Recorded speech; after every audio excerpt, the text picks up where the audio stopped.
Let's head to the field and join the voices of the pack, Jim Brooks and Joe Cervi. And good afternoon, everybody. Welcome to Las Vegas, New Mexico, with the Sanchez Family Stadium here on the campus of New Mexico Highlands University. Ready for some Rocky Mountain Athletic Conference football today. Jim and Joe with you for the rest of the afternoon. Joe, this ball game here today, I guess when they have that definition in the dictionary, maybe a trap game, this might be it. Well, it could be. We remember all too well. A team that should never have beaten Csu Pueblo a few years ago did run this very field, and it was a close game. A couple of goofy things happened, and Coach Kurt has this Highlands team believing right now, and there's nothing more dangerous when a group of athletes believe that they can do something. And talking to Phil Vito before the game, on down on the field, I said, so they believe they can do it. What about you? He goes, I like our beliefs too. So I think Csu Pueblo, they don't just believe they can win this game. They believe they can win all the games. Well, we're just trying to push the button with Joe just to see how it reacts. We're that comfortable with him now. And we'll hear on our pregame show here in a little bit, Joe, and I kind of gave Joe a little hint about where it goes. So I started it off with Phil. I was kind of just trying to downplay it. I go, man, you come into a place like this, Phil, and you get this manufacturer's intensity. Yeah. He looked at me like he wanted to strangle me. Well, he probably did. And it worked. And, you could just see the intensity. So I go, okay, so I asked the right question. Yes. Yeah, that worked. Yes. He's got his blood boiling a little bit. But he knows that this is a different kind of challenge. Highlands beat last week by Western Colorado 30-3, but it was a game they led 3-0 midway through the second quarter until Western took advantage of some mistakes in the second half, able to go out and beat them 30-3. But the game closer than that score might indicate. And the thing about them, you look at their games against maybe not the same type of opponent, running up and down the field. Finally, against a quality defense last week, they finally found out that maybe this option isn't going to work everywhere. And I guess Csu Pueblo's got to have the same mindset here against them today. Hey, don't let these guys get started. You have to play fundamentally sound, detail sound defense. You hit what you're supposed to hit. That's how you take care of this. And it's kind of funny on the Highlands depth chart. They list Jeffrey Jones third. He leads the nation in rushing by 200 yards, and they list him third on the depth chart. So that's the kind of gamesmanship you have in Division II athletics, for football in general. But you're not going to pull anybody with Jeffrey Jones, number 20 for New Mexico Highlands. He's a freshman out of Florida, and he is lighting up the fields with his running back prowess. Yeah, he's averaging 12 yards a game. He has 8 touchdowns. He's had an 80-yard touchdown run this year. So he's in. They talk about a baseball player being in scoring position when they're in the batter's box. Well, he's in scoring position when he's in the backfield anywhere. He could go from anywhere on any spot on the field. Yeah, he's definitely a talent, and give Coach Kirk credit for recruiting him here to Highlands. But he has the full attention of the Csu Pueblo defensive. And as we also talked about with Phil, I said if you were going to be Highlands and want to draw up some conditions to try to take advantage of your strengths against Csu Pueblo's strengths, you'd have a day like we're going to have today. The wind's going to be, it's blowing already about 20. They're saying a high wind advisory could be gusts up to 40 miles per hour here. It will be a factor. And I'm talking to Coach Vigil before the game, but we actually talked about there may come a time where you have to choose ball or win. It may come down to that, and that's how badly the wind is going to blow today. Yeah, we're just trying to get a gauge on which direction it's coming from the south. I'm pretty sure of that. Yeah, so it's going to be a left to right wind as we look at it here. I thought we might have a crosser for a little bit, but it looks like it's more out of the left end of the stadium as we're sitting here looking at our first. We're right on the 50-yard line here. Well, Jackson Smith was kicking 60-yarders without even trying with the wind. So that's those long field goals are definitely in play when they're kicking to the north end of the end. And we'll see the Thunderwolves are undefeated this year on the coin toss. So if we can win the coin toss here, they'll defer, and then that's the announcer's jinx. Yeah, we'll see. Yeah, exactly. That could be the announcer's jinx. You think I just jinxed that, folks? If Csu Pueblo loses the coin toss, send your cards and letters here. It's jbrooksy at AOL.com. Send them to him because you don't do that, but he just did it. So today's been a different morning inning. Yeah, if you're going to construct a football team, Joe, at quarterback on a day like this, you want number 4 for the Thunderwolves, Roman Fuller. This guy can spin it, and it's going to take that any kind of wobble on a throw today. The wind's going to eat it alive, but I think he has kind of that windproof ball. Well, he's unflappable. He throws a strong, like a dart. So it may wobble a little bit, but I know that he's going to be looking at quick release passes, things that, and it's almost a little bit harder to throw with the wind than into the wind because the ball's, you have to have a little bit more touch because the ball's going to get some carry underneath it. We'll see early if he overthrows you. Yeah, we know just now in warm-ups, I was just watching Roman here, and he hit Retzlaff on a 35-yarder right on the hands. Yeah. Right, we're in the perfect position. So and that's going with the wind. We'll see. Exactly, and let's not lose sight of the fact that he's good. Yeah, exactly. Roman Fuller is as good as anybody who's ever played the position at Csu Pueblo. So when you're going into a game like this, or any game, it's nice to have somebody who's just flat good. And Thunderbolts will be a little dinged today injury-wise on the offensive side. No Keon Martinez. He's out for this game. And Dvorak, they're going to hold him out another day here. So the Thunderbolts have to go into their depth at tight end. Well, and this may be the double tight, but Devin Cross he's been outstanding, and so has Russell Patton. They've been a great 1-2 punch, two different kinds of styles in carrying the ball. Devin Cross I've been impressed with Devin Cross this season. If he doesn't put the ball on the carpet, he's an outstanding tailback. Yeah, that's one of the reasons he got jerked out of the game last week. Fumble, but hopefully he can hold on to it today. And that's for Highlands to win this game today, some things are going to happen for them. They're going to have to get some breaks from Csu Pueblo. They're going to have to probably hit a big play or two. A lot of things got to go right, and a lot of things got to go wrong for the Thunderbolts. I think as the teams play to their potential, Thunderbolts, win this game. It's going to take some neat things for them, I think, to lose it. This is the quintessential Phil Behill. This is about us game. Yeah. We have to worry about if we run the ball well, if we stop the run, if Roman has a good game, if the receivers have a good game, if our specialists have a good game, we'll be okay. We can't worry about what they do other than what we try and stop them from doing. But I think Csu Pueblo has the full attention of what is possible. All right, we'll come back after this timeout. This is the Discount Motors pregame show. We'll talk to Phil Behill.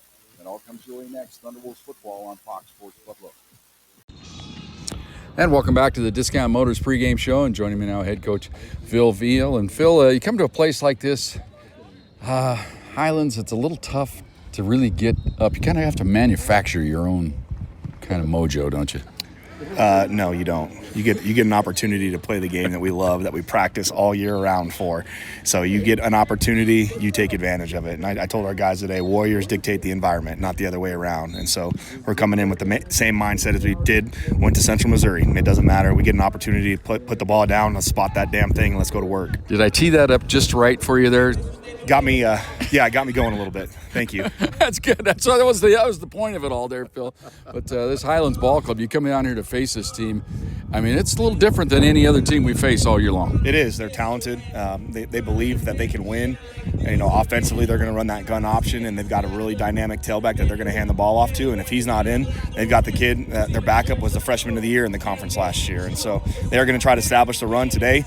The weather is going to favor them. We're going to have gusts up to 40 miles an hour today, and so we're going to have to pick and choose when we're going to throw our shots down the field. But excited about our team today. We had a great week of prep. We had a great week of practice, and I know our guys are ready to go. Yeah, you kind of beat me to it. If you were going to try to manufacture the conditions that you'd like to try to knock off the mighty Thunderwolves, this is the kind of day you'd like if you're in New Mexico Highlands. Yeah, there's no doubt. The beautiful thing, Jim, is defense always travels. It doesn't matter what the weather's like, and our defense is playing at a very high level right now, and they're finding ways to get the ball and get it back to the offense and leading the country right now in turnovers forced. And so I know no matter what the weather's like today, regardless of what the offense does, the defense will travel well.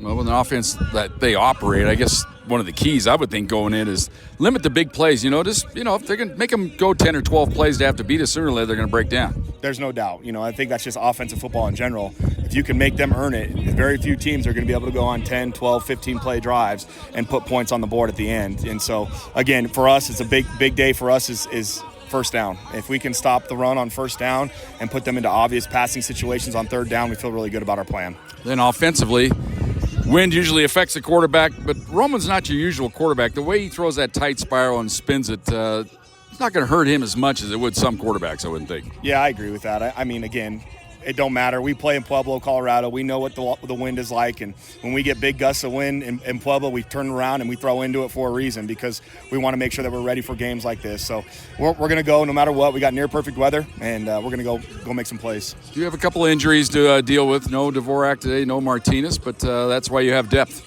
There's no doubt. It's hard to replace a guy like Keon or a guy like TD.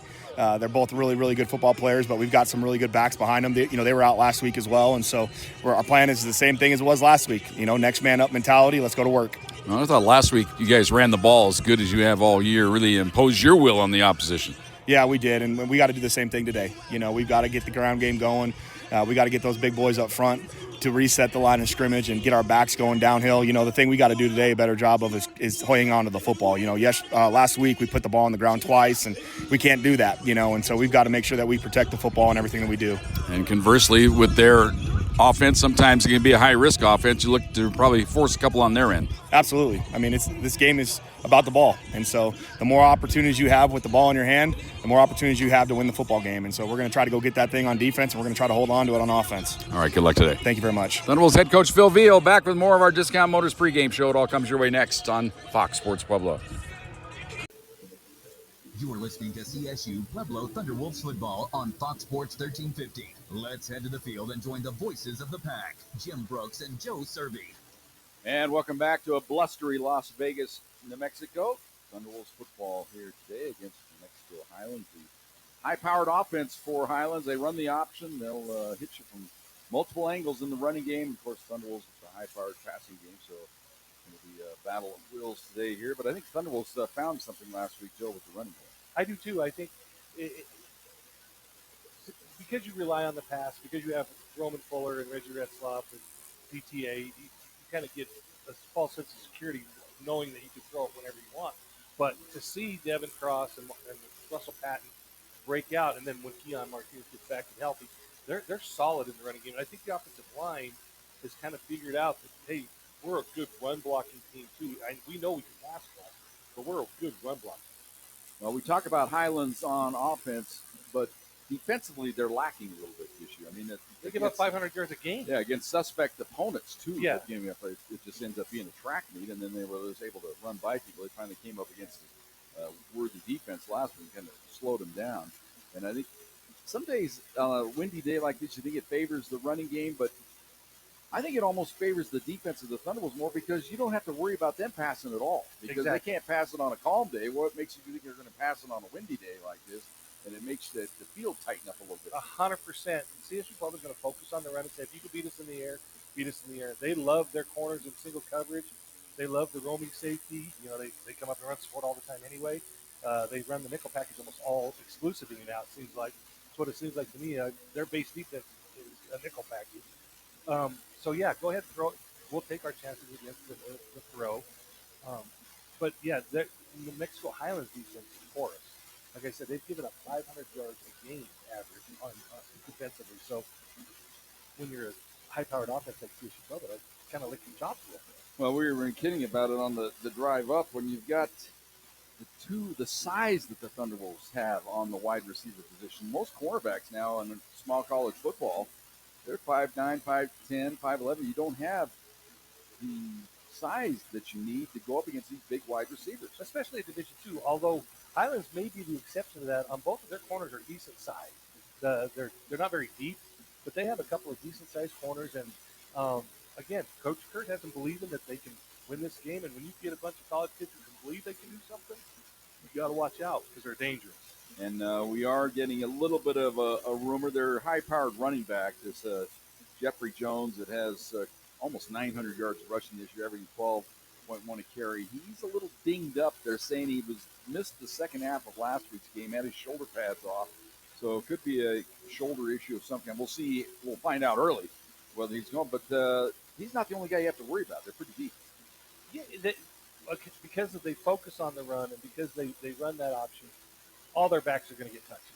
So if you're in a uniform and you're a running back at Highlands, you're going to get touches. Now, I know if Highlands doesn't have Jeffrey Jones, that's a different animal altogether. And their quarterback has only thrown 60 attempts this year. Just completed 30 passes. So it's a run. Yeah, 30 passes in 4 games. Yeah. That's a quarter and a half for Roman Fuller. Exactly. He's just getting warmed up. Yeah, he didn't even play the second half last week. Come back after this timeout. We'll have the State Farm keys to the game. Remember, this is the Discount Motors pregame show right here on Fox Sports Pueblo. You are listening to CSU Pueblo Thunderwolves football on Fox Sports 1350. Let's head to the field and join the voices of the pack, Jim Brooks and Joe Cervi. And welcome back to the Discount Motors pregame show. Thunderwolves getting set to take on the Cowboys here in Las Vegas, New Mexico. Let's go to the State Farm Keys of the Game, brought to you by State Farm agent Craig Long. We thank him for doing that each and every week here on Thunderwolves football. First for the Thunderwolves, Joe, what do they have to do? Stopping the run is too easy to say stop the run because that we know that's obvious. What I think they do in conjunction with that is they have to tackle them. Your assignment-based defense when you face the opposition, you got to hit what you're supposed to hit, and you're going to bring down what you're supposed to bring down because a lot of times it's going to be one-on-one. So you have to tackle better. Second, no turnovers. This is one of those games that we saw them 21. You turn the ball over, you let somebody hang around, you give penalties, little things like that. Third, finally, maintain balance. I know it's a windy day, but Jordan Dodge, the offensive coordinator, first-year offensive coordinator at Csu Pueblo, has done a great job of mixing run and pass. The balance is almost 50-50, so you got to like how he's done that through these games thus far, and I'd like to see him maintain that balance. For Highlands to get that statement win, to get them off and running in this conference, what do they have to do? Well, we've already touched on how porous their defense is, so they need to pick their poison. Are they going to load up in the box and make Roman beat them, or are they going to play umbrella defense and let them throw underneath? You're going to have to pick their poison on how they want to attack Csu Pueblo's offense. Second, don't settle for field goals. Who knows if they're going to even be able to kick field goals in this winter day? So if you get in the red zone, you got to score touchdowns. And third, finally, shorten the game. You do that with the running attack. Keep Csu Pueblo's high-powered offense off the field. That's a recipe for success for Highlands. All right, we're not on television today, of course, but we've started doing this. What's your bold prediction for today, Joe? My bold prediction is that no back on either team goes for 100. That is a bold prediction when you have the nation's lead. Yeah, it's more of them than us. Well, we're going to spread the wealth. Csu Pueblo had a running back go for 100 last week. Yeah. So I just think that everything's going to be spread out today. All right, my bold prediction is Roman Fuller's going to throw 5 touchdowns. That is bold. 5's a lot. 3, as usual. I'm going 5. Well, if he plays the whole game, that's true. Yeah, you might. That could hurt him. If he plays the whole game, he's got a shot. But if they're up big, so I can't qualify that then. No, I'll let you play. Okay, all right. If he plays the whole 3 in the first half, 2 in the third quarter, 6 in the fourth quarter. Okay, that's my bold. Well, that's detailed bold. That is. That's Nostradamus-like. Too much. Well, Joe, we missed you today at Charlie. I was sad I didn't come down with you on that time. I'm dealing with some back and side issues. Right. Sitting in the back seat of any car right now is probably not a good thing. It's not going to work. I bring the F-150 and it's big, and put on some baseball and football pregame and listen to it. It's an easy drive. All right, we'll have the weather conditions that comes your way next. Thunderwolves football on Fox Sports Pueblo. You're listening to CSU Pueblo Thunderwolves football on Fox Sports 1350. Let's head to the field and join the voices of the pack, Jim Brooks and Joe Cervi. And welcome back to Sanchez Family Stadium here in Las Vegas, Nevada. Thunderwolves and the Cowboys getting set to do battle. As we wrap up the Discount Motors pregame show, we're bringing you the weather forecast. Right now it's 70 degrees. Expecting a high a little bit later this afternoon of 74. It is windy. And right now 17 miles per hour, gusting upwards of 31 miles per hour out of the southwest. And it's only supposed to get stronger as the day goes on, so we could see wind gusts up through at least 40 as the afternoon wears on, maybe even higher here. So that's one thing we'll be keeping an eye on here. And for you listeners at home or in your car or wherever you're at on your iHeartRadio app, you might hear a little wind in our crowd mic, although I've got it kind of protected as much as I can. I got a windscreen over it, so hopefully it doesn't become too annoying. No chance of precipitation, they say, although we do have a few high clouds. Nice puffy, pretty clouds here at the stadium today. So, but nothing threatening. So that's what we like. All right. Yeah, there's no hot air they have to worry about us. That's exactly right. And we're closed in our own little room with a little vent. Yes.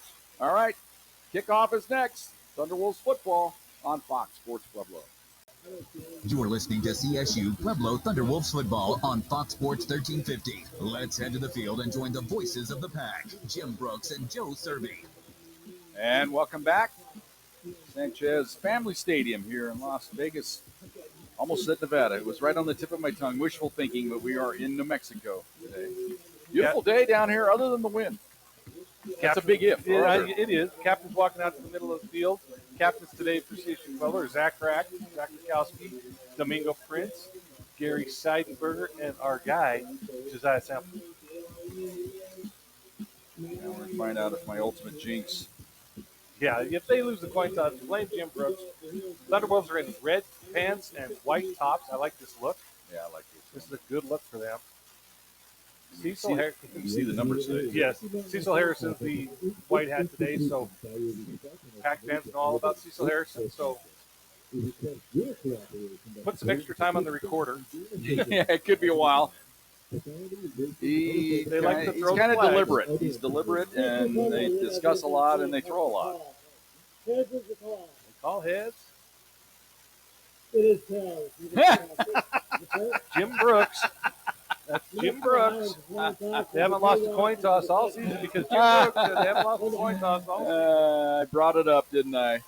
You know, I apologize. We get Roman Fuller to start, though, which is never a bad option. So the Thunderwolves are going to have the ball and the wind at their back to start the game. Yeah, that's kind of interesting. By Highlands, they decide to kick into the wind. But, you know, if there's ever a team, the wind doesn't really matter a whole lot. It'd be these guys, just in the kicking game, perhaps. We're going to see how fast these CSU Pueblo receivers are because Roman's going to have a little extra juice because of the wind underneath him. And the breeze is kind of out of the southwest, so it's definitely favoring the Thunderbolts, but kind of going from pylon to pylon is the best way I can describe it across the field. It's not a due south wind, more of the southwest. So we'll just see how that affects. We won't know until we really get going here. We'll just see how, you know, warm-ups going this direction. It wasn't affecting Roman at all. But, I noticed for your kicker confidence, you don't try field goals into the wind before a game. Yeah, that'll mess things up. They'll get in your head. Yeah, you don't do that. Kicking off, it'll be Alexander Britt. Spells it with a K. Yeah, it's sort of like, the first thing I did when I saw that, I looked to see if he was from the Czech Republic or, nope, he's from Wheat Ridge, I think. Well, they got a big Czech community up there in Wheat Ridge. I'm not sure if it's Wheat Ridge, but someplace up in Denver. See where he is. I'm curious. Westminster. He went to Mountain Ridge, yeah. Mountain Ridge High School. So I knew it was a ridge. A lot of ridges now in Colorado, aren't there? That became the name to name everything.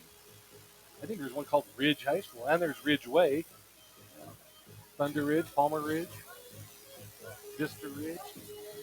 Alsafar back to receive the kick. I think they're way too deep.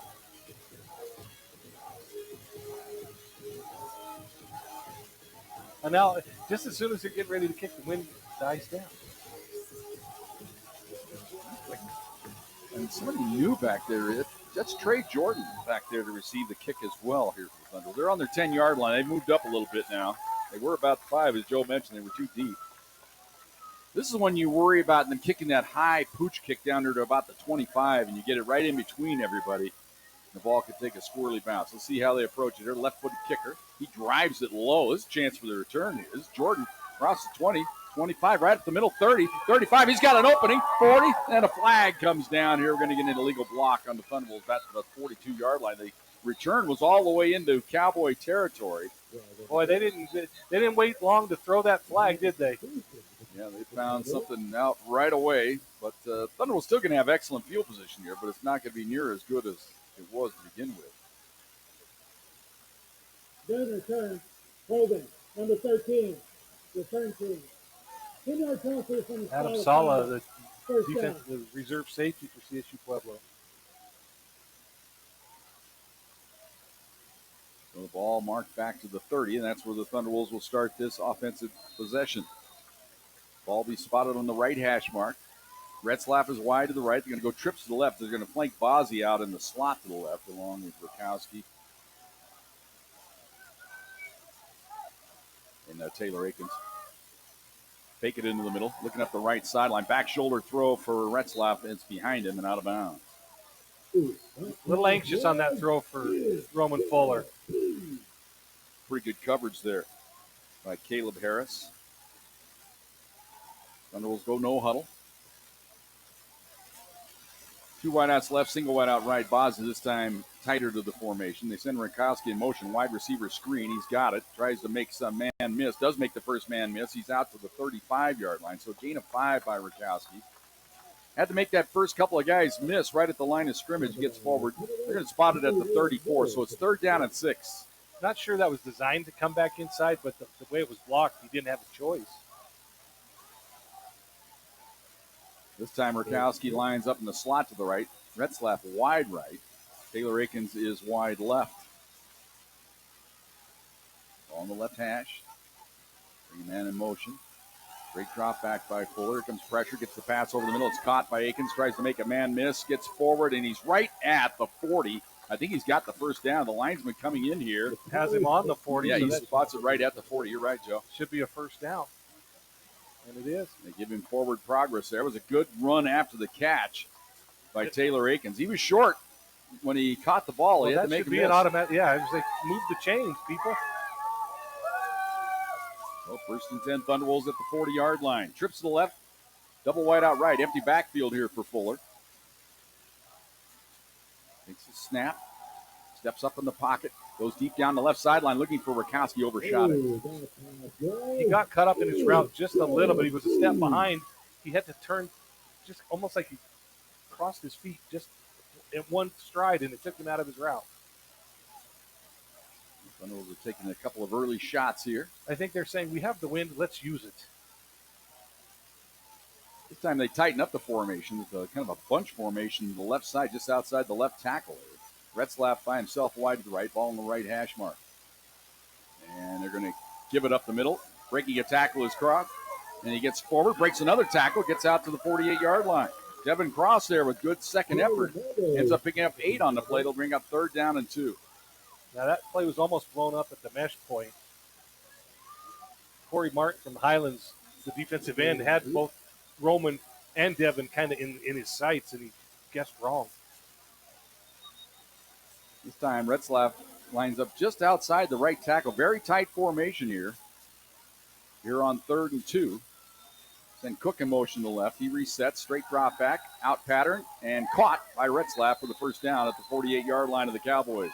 Simple pattern there. They give it to you, you take it. That's just the comfort of a warm blanket.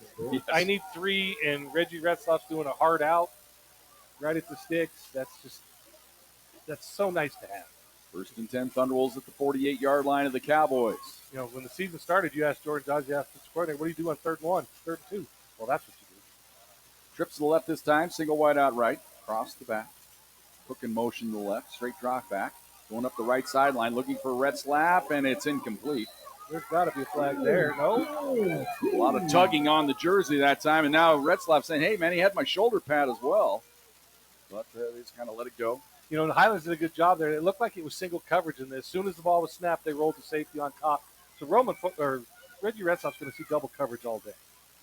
2nd and 10 from the 48-yard line. No score. First possession of the game. Thunderwolves have it. Rakowski in motion left. He resets. Give it to Cross, trying to run around the right side. Nice cut back inside. He's got room. 40, 35, 30, and knocked out of bounds there. First down run for Cross. Boy, he can get after it. And they get up to the line of scrimmage right away after first downs. They're playing hurry up. They're playing tempo now. And they are on the line of scrimmage. They go trips to the left. Why is he holding them up? There was no sub. Yeah, there's no sub, so you got to be able to get to the line of scrimmage. That's a bogus play there by the center judge. Pass left side, dropped by Cross. Devin Cross had nothing but green in front of him if he catches that in stride. Yeah, well, Joe's mentioned that. That's an error by the center judge there. The Thunderwolves did not substitute on the play, so you don't have to let Highlands get set. Right. And they did substitute this play, but the last play they didn't. I think they're just so used to it. I think the center judge just decided he was going to go do it. That was an error.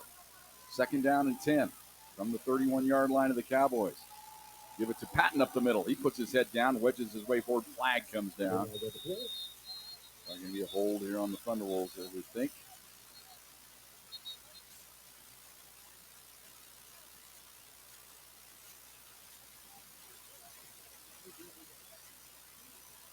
Always do that illegal chop block as well. Although nobody moving around here. I guess all things are in play. Could be hands to the face. We'll see. As usual, it's a long discussion. Personal foul, Kent State, number 59, offense. 15-yard penalty from the previous spot. The defensive player does not need to leave the game as a result of the foul. I didn't see helmet come off anyway. Arthur Brock, the Pueblo East product, was ticketed for that 15-yarder. Yeah, hands to the face on the Thunderbolts. So the 15-yard mark-off takes it all the way back out to the 46-yard line. Makes it second down now and 25. That's your basic drive killer there. Thunderbolts try to get about half of it here. Going to go trips to the left, single wide out right. Honeycutt's in the game. He's wide to the right. That's left. Akins and Rakowski to the left. Patton is the back on the right hip here of Fuller. Middle of the field is open. They give it to Patton up the middle. Tries to bounce it outside, but the defense, it's almost like they baited them into it there, Joe. They made it look like there was a big opening, and then the defense slanted there for about a 3-yard gain. That was that umbrella defense. Is that you can have, we want to see what you do, and then we're just going to crash down on you. Picked up 3 there, so it's third down and 22 now for the Thunderbolts. Looks like DTA's got single coverage, as does Reggie. The middle of the field's wide open if Roman wants to look there. It's wide open. Steps up in the pocket, fires it over the middle, and Rakowski dropped it. A little pass a little bit behind him. Almost like Roman, a little juiced up here in the early going, and probably worried about that wind a little bit, thinking he maybe has to throw it a little harder than he really needs to. Yeah, again, that was right at the sticks, and Rakowski had to reach back. And Roman throws the ball hard, so it's hard to reach back like that. They're going to attempt a field goal here from 60 yards. They're sending the field goal unit out, Jackson Smith.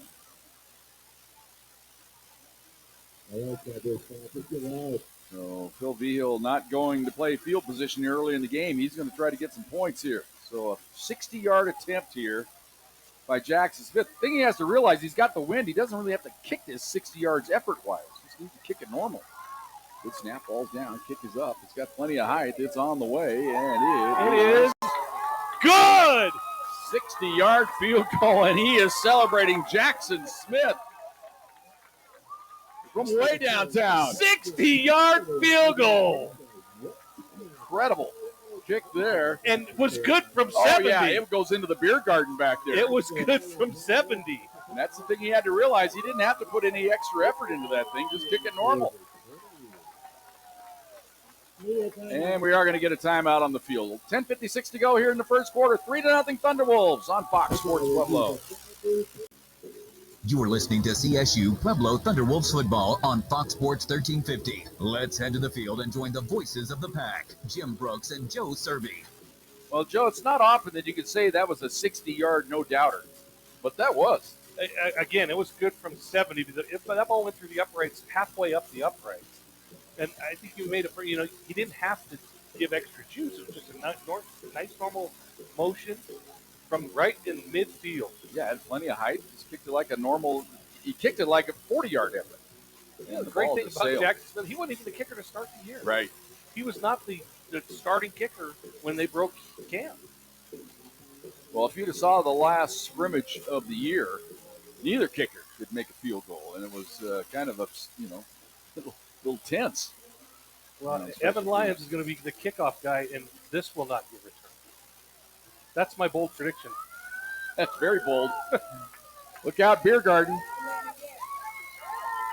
And ball dropped in the end zone by the man with the pink vest. Through the uprights. Yeah. Give him another Australian rules points there. All right.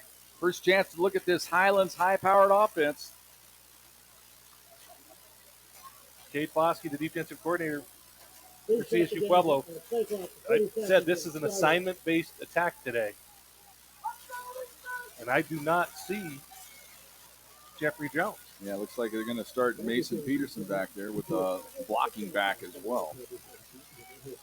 It's Savita Valetti is in the back. So 2 backs in the backfield.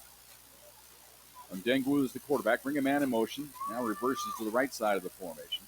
They're going to run the option play to the right. And the quarterback keeps it. And he gets forward for about 5 yards out to the 30-yard line. So if you're not familiar with this style of football, just think Air Force or Navy or Army. It's that kind of design. The old Georgia Tech. That's why I always laugh about Demarius Thomas, the great late Demarius Thomas. He was an all-pro wide receiver. He played at Georgia Tech. They marked him back at the 28. They're saying he gave himself up there, the quarterback, diving forward. So it's only a 3-yard gain. 2nd down and 7.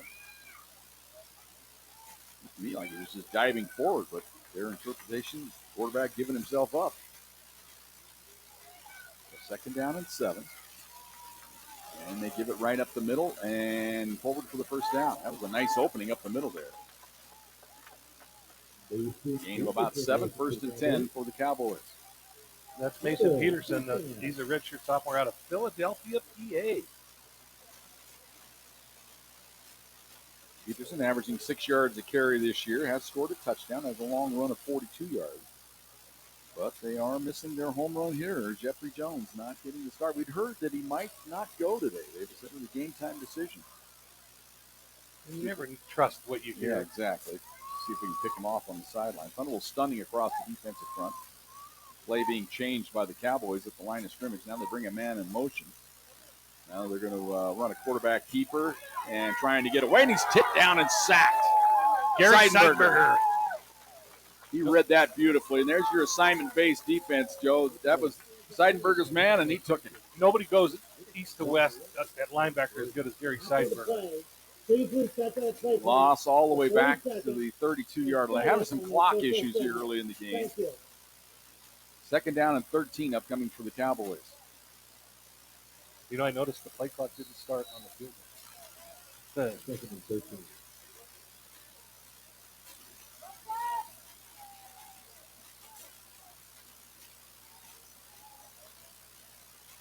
This is a different quarterback. Yeah, it looks like a different quarterback here. They go with double numbers here, so we'll have to figure out which one Colin it is. Stuckey. 2nd and 13.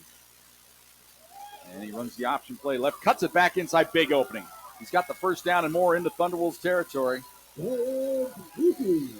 of a 2-on-1 situation there. The Thunderwolves linebacking core didn't get there to take down the quarterback.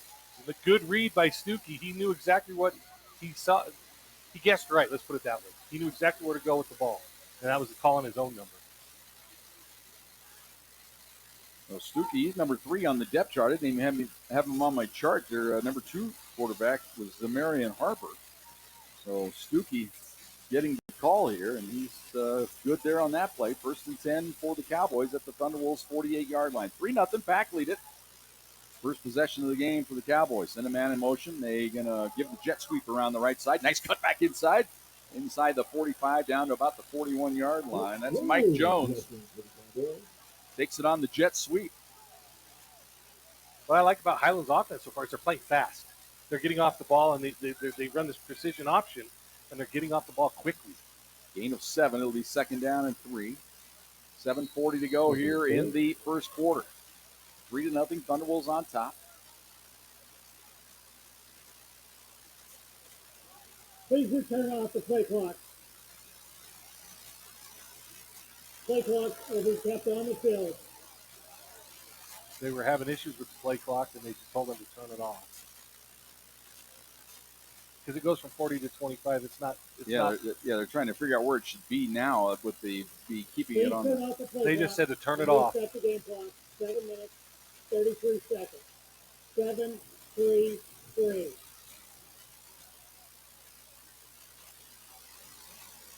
Okay, we got the play clock reset, or the game clock, I should say. They want them just to turn off the clocks, and they don't have the ability to, it looks like. They want them off so there's just no confusion. They'll just keep it on the field, but still nobody up here has figured out how to turn it off yet. So. Well, maybe it just comes on when you turn on the scoreboard.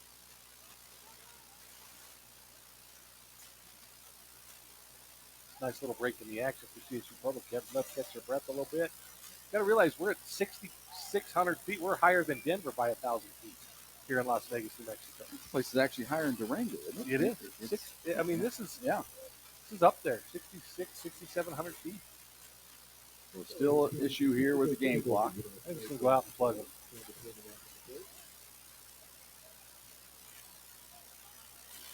Thunderwolves football this year brought to you by the Ford Motor Company. Yep, that got him off now. He just actually just went and turned off the – pull the plug. That's exactly what he did. Now the center judge standing in, says, "Are we ready to go?" We're ready to go. Now they'll wind the clock. 2nd down and 3 for the Cowboys. And they fumble the snap. It's picked up, trying to run around the right side, and they got him. Sacked back at the 49-yard line. Good play on defense there. Jalen Shaw flying in there as Stuckey fumbled the snap. It's going to be a loss of 7. It'll bring up 3rd and 10.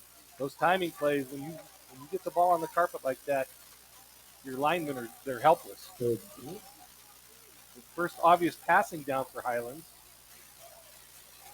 They do have a giant wide receiver. Eusebio Gonsalves. He lines up in the slot to left. He's more like a tight end. Over here on the left side. Trips to the left, single wide out right. Thunderwolves come with heavy pressure, passes away. They're setting up the wide receiver screen. Thunderwolves do have a diagnosed for a gain of about 3 on the play. So it'll be 4th down and 7. Thunderwolves rallied to the ball again with Shaw with some help. Like Torrey got in there as well from his linebacker position. So it's 4th down and 7 now for the Cowboys. They'll punt it away. And again, punting into a 25-mile-an-hour wind with gusts close to 40. George Wiles Kohler, the man with 2 last names, punted away. Averaging 40 yards a punt this year. Does it along the 50. Let's put 6 balls inside the 20. That's what he needs to do here. Fair catch taken by Cookie back at the 13-yard line. That ball died on Cookie. He had to run up and catch it right at his shoestring. So Thunderwolves take over at their own 13-yard line. So nothing else. Cowboys do the job and flipping the field a bit here. And they've done a good job so far of kind of shortening the game. We're down to 5:59 to go here in the first quarter. Thunderwolves do lead it 3-0. So all in all, so far in this game, I think Highlands got to be kind of happy right now where it's at. Well, it's still the feeling out process. And all Csu Pueblo's done is take shots today so far. So here's cross up the middle, spin move out across the 15 to about the 17, maybe the 18. Well, if he kicks it to the outside, Jim, he's got nothing but daylight. And he cut it right back into the pursuit. Oh, there. Nothing but daylight. Umpire tax takes it back to the 17, so it'll be a gain of 4, 2nd down and 6.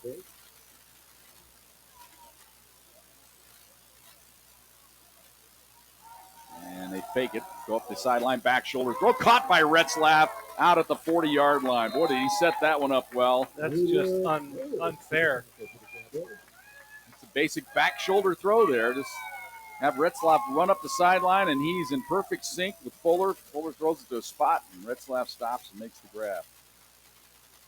Take it in the middle. Now they go to Retzlaff over there. He's got it at the 40, 35 to the 31-yard line. Retzlaff that time, a quick slant, and Fuller hit him right on the hands. Caleb Harris is getting his full complement of Reggie Retzlaff right now. Thunderwolves go hurry up, right up on the line of scrimmage. Ward takes the snap, gives it the cross up the middle. Knifing his way through there, spin move across the 25 down to about the 24-yard line. Pickup of 7. It'll be 2nd down and 3. We talked about that balance in pregame. Jordan Dodge, run, pass, run, pass. That's left wide to the right. Taylor Akins to the left. Give it the cross up the middle. He's got a big opening. He's got the 1st down and more. He's inside the 15 before he's shellacked at the 14, but he's got the 1st down for the Thunderwolves. And you had mentioned in pregame, too, about how you thought Csu Pueblo might have found something in the running game. It's like these guys are learning how to run block again because all they do is pass pro.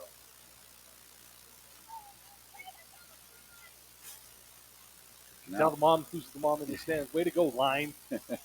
Retzlaff out of the game this time, so Akins to the left and Honeycutt to the right here. Cross remains in the game. And a little screen pass out on the left side, inside the 10, inside the 5, submarining down to about the 3-yard line. That's the big tight end, the backup tight end today, Colton Rose. He is a load. He looks like a fullback. Wears a fullback's number, but he's playing tight end today. He's getting up limping. I think he took one right in the thigh. They do give him credit for 10 yards. It is a 1st down, 1st and goal for the Thunderwolves. Yep, he's going to have a little stinger as he comes over the side. They kind of low-bridged in there. He's tough. where else are you going to take him on? You got to go low on him to make the tackle. First and goal at the 3. Play action. They try to go left side. Ball's deflected. Flag down. It's going to be defensive holding here on Highlands.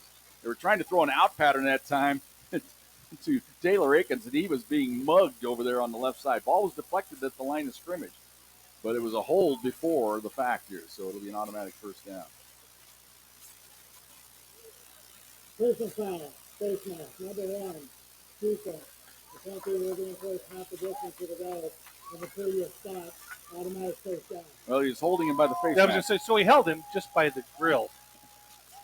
They mark it down to the 2. So that's where it'll be first and goal from the 2-yard line. Oh, man. Turn your mic, people. That had to feel good. And moving along the line of scrimmage. Both ways. And deflected. Flag down. Got to be offside here. The line judge on the far side did not throw a flag, Joe. I cannot believe it. The one on this side did, though. That was obviously offside on Highlands. They were way across. Well, and again, that ball was almost picked off. Roman kind of, he's a gunslinger. Offside, number 57, Csu. Penalty will be enforced half the distance to the goal. Remains first down.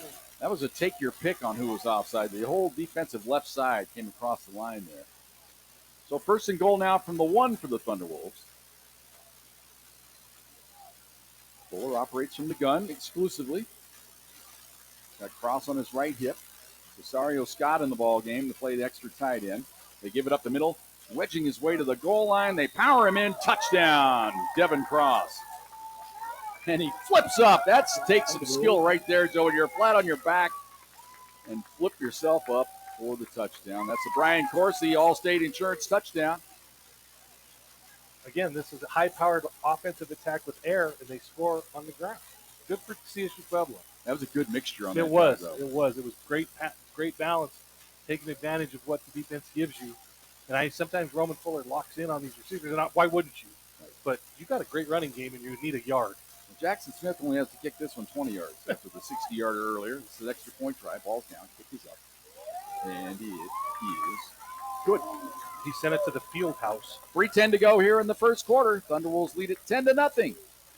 You're listening to Thunderwolves football on Fox Sports Pueblo. You are listening to CSU Pueblo Thunderwolves football on Fox Sports 1350. Let's head to the field and join the voices of the pack, Jim Brooks and Joe Cervi. Nifty drive for the Thunderwolves, 87 yards. Using a lot of pass, run, mixture on that drive. Come up with the score. Cross with 1-yarder into the end zone. This kickoff going to be brought to you by Crickmore Alignment. Thank Rick Crickmore, the nicest guy in town. It has 4 wheels. Chances are Crickmore Alignment can fix it. They'll get you straightened out. Condolences to the Crickmore family. Yes, lost their mom this weekend. Tough one. Colton Rose, the tight end who came off James, they just retaped that ankle and he was dancing around. When you're that built like that, okay, when you're built tight end, 6'4", 235, and you wear number 45, you will suck it up. That's just the way it is. Neglected mention on that last drive, that sack. The ball blows off the tee here. You're not missing anything. Even though it was kind of on a run play or the quarterback bobbling the snap, I think they will credit Shaw with a sack. And sacks are brought to you by Colorado Frontline Equipment, Jim Sprague and Company. Sponsoring that. There's a number of other things on the CSU Pueblo campus. And we've got a whistle and a problem here. The ball didn't blow off the tee. I guess maybe they didn't say ready to play. I'm not sure what the deal was.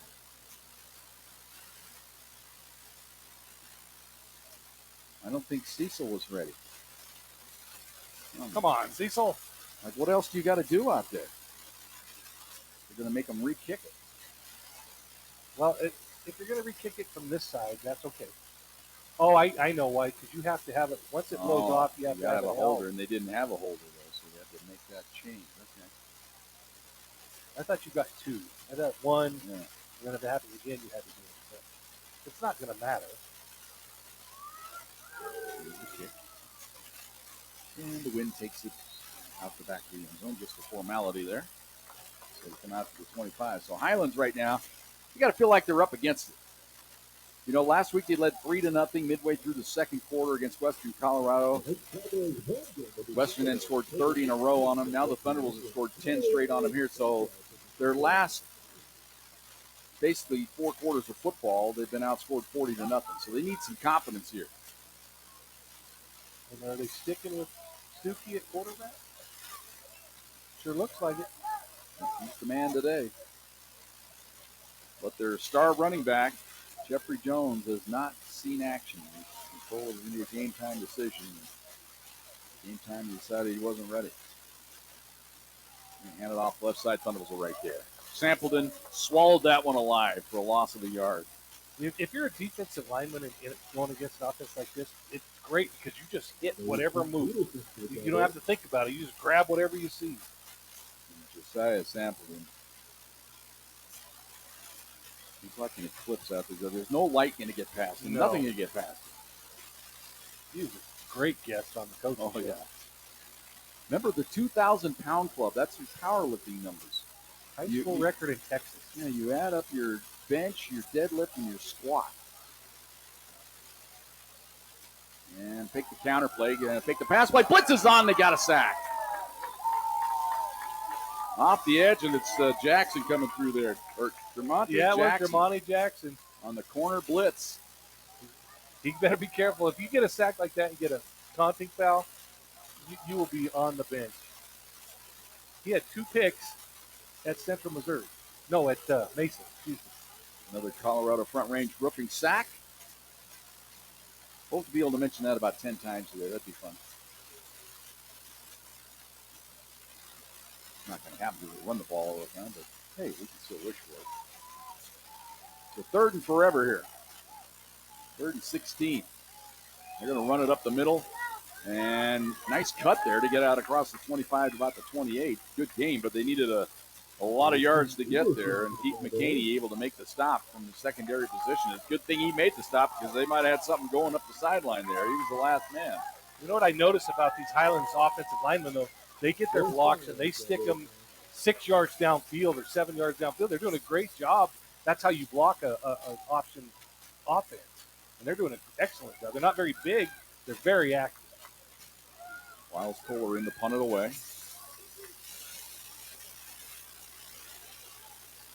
And Thunderbolts tried to get through there. High kick, the wind's got it, and it's angling it straight left out of bounds. Thunderbolts going to have the ball out around midfield, maybe even better than that. Mac Alexander standing at the 45 saying, that's got to be right here. Oh. Yeah, they go to midfield. I'll sit at mid. You know, that's just a nice, clean place to put it. Just start it there. We'll just split it. Stat people love that. And there's a media timeout, but we don't have a media timeout to do here. So we'll talk about Pueblo's premier indoor baseball and softball academy. Memberships available, $38 a month. So that's a bargain if you use it to its full potential. Yeah, it is. The owner, Mr. Dia, and Christy Koshby, Mike Korn James. Climate controlled and lets you work out regardless of the weather. 2 machine cages, 8 open cages. Get this, Joe. They use real baseballs and softballs. None of that fake plastic stuff. Yeah, because you just don't get the feel. Right.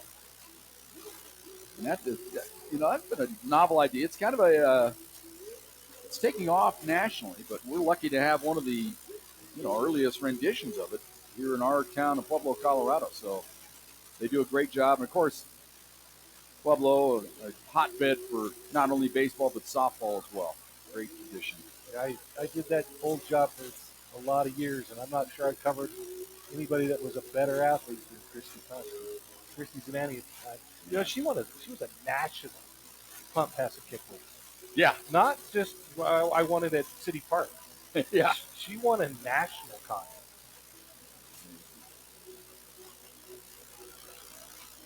So Thunderwolves will start this drive from midfield. They put Alex Serrano now, defensive back, on Reggie Retzloff. Caleb Harris has seen enough. Look at that size advantage, though. Yeah.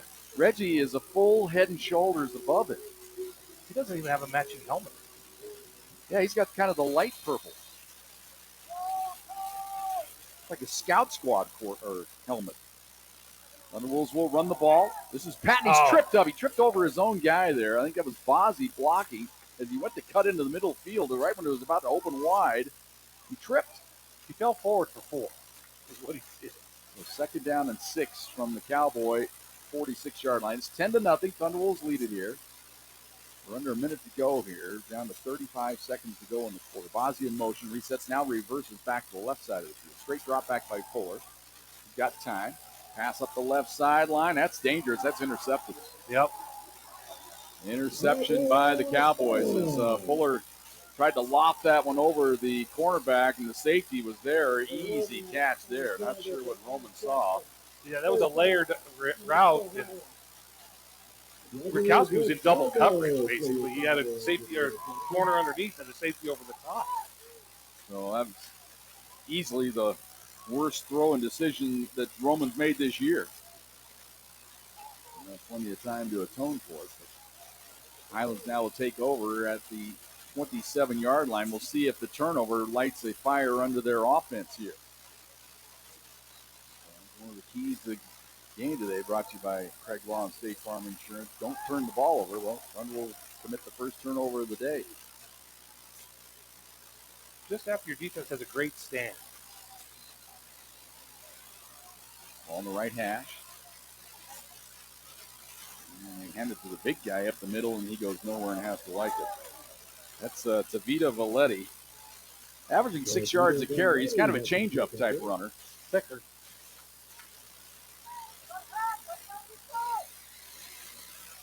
Has scored 3 touchdowns this year. We're under 10 seconds to go. That should do it for the quarter here.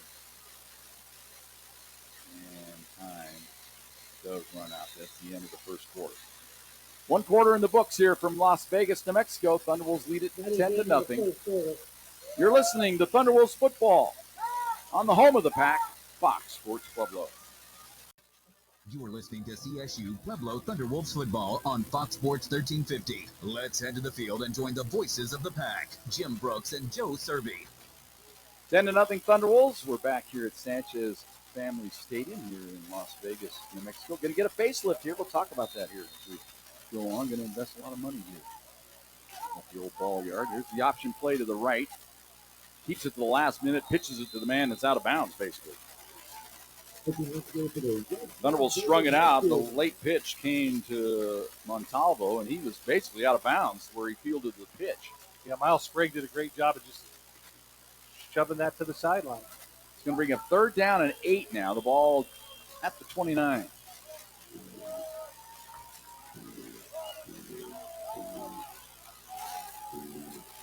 What kind of passing game Highlands got. But with this option attack, it's not necessarily a passing situation. They could run option here. But they have the wind now at their back, so might be a little bit more comfortable. Fake it in the middle. Now looking for middle screen. Thunderwolves have it defense. Now rolling right and under pressure and shoved out of bounds. A sack. Keith McCaney. All the way back at the 23-yard line. Another Colorado Front Range roofing sack. All the way back at the 23-yard line. Keith McCaney's from Avondale, Arizona. He went to Desert Edge High School, and if you've ever been to Avondale, Arizona, and the Desert Edge, it is the edge of the desert. It's like a no-go zone after you go out the back. Don't go more than It is 100 feet. You might get lost and never be seen again. Punting with the wind this time. Thunderbolts been close to blocking the first 2 punts. And they do block it. They kicked it into the up man. And the ball's loose, picked up. Touchdown, Thunderwolves. Trey Jordan. So there's a flag on the play. Now, this may be a penalty on the – can you attack the wedge the way they did there? They just blew it up. But he kicked the ball into the up man. It wasn't blocked. I always feel like something hinky's going to be called here. Like, how do we take – Phil Beal's already got his hands out. So what are you creating here to take this touchdown away from us? Shalom Peter, who's blocked field goals before. There's no foul on the play, so 2 players wearing the same number. Result of play, touchdown. No foul for 2 men running into the Wearing the same protector, number, I they guess. said. Yeah. So So it is a touchdown for the Thunderwolves. On the scoop and score. Another Brian Corsi All-State Insurance touchdown for the Thunderwolves. I go ahead and give credit to Baskin Robbins. It's not a turnover, but a block punch sure feels like a turnover. Joe, I got a good story about Baskin-Robbins a week ago. The Thunderbolts don't have enough people out on the field here. They may have to call a timeout. And they're going to give them enough time here to get out on the field. Okay, we're ready to go. Extra point try upcoming here for Jackson Smith.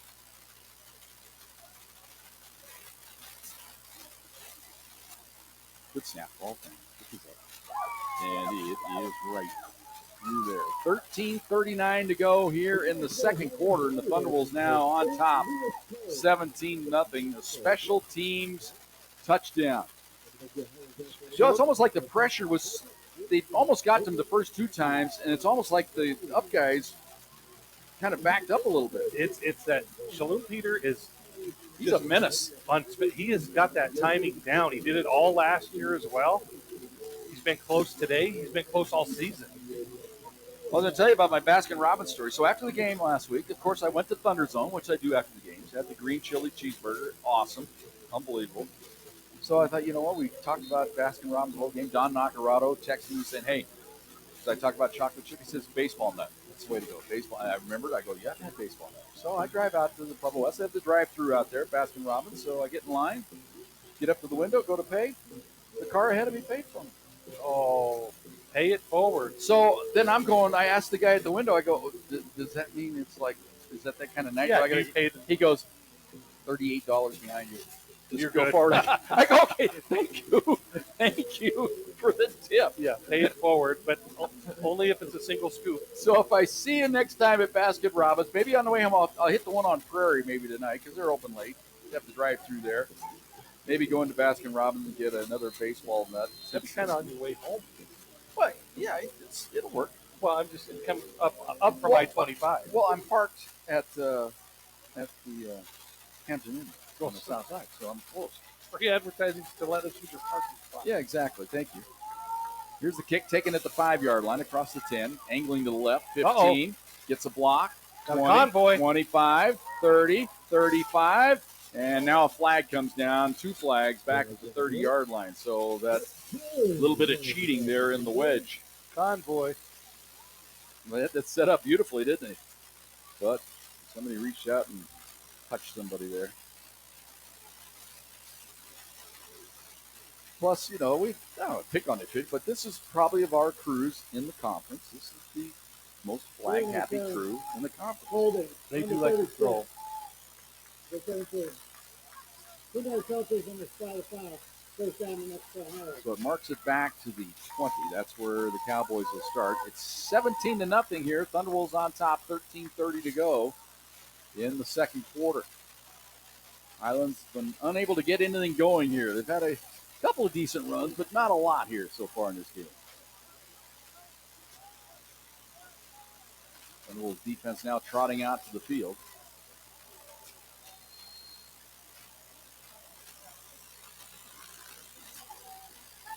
Linebackers line up very deep and then rally to the football here. Quarterback draw. Oh, nice cut there by the quarterback, Stuckey. Out across the 25 to the 26. Gain of 6, second down and 4. So Sprague and Seidenberg, the linebackers, they have a deep drop. They're almost 8 yards off the line of scrimmage. And I wonder if that's so they give just another half second of read. Because they're good react guys. Yeah, and then the lineman can't get up to them on the second level. Exactly. Then they're in that deep drop here on 2nd and 4. Then a man in motion, empty backfield. Now he reverses, and they run the jet sweep action around the left side of the fullback. He's got a big opening.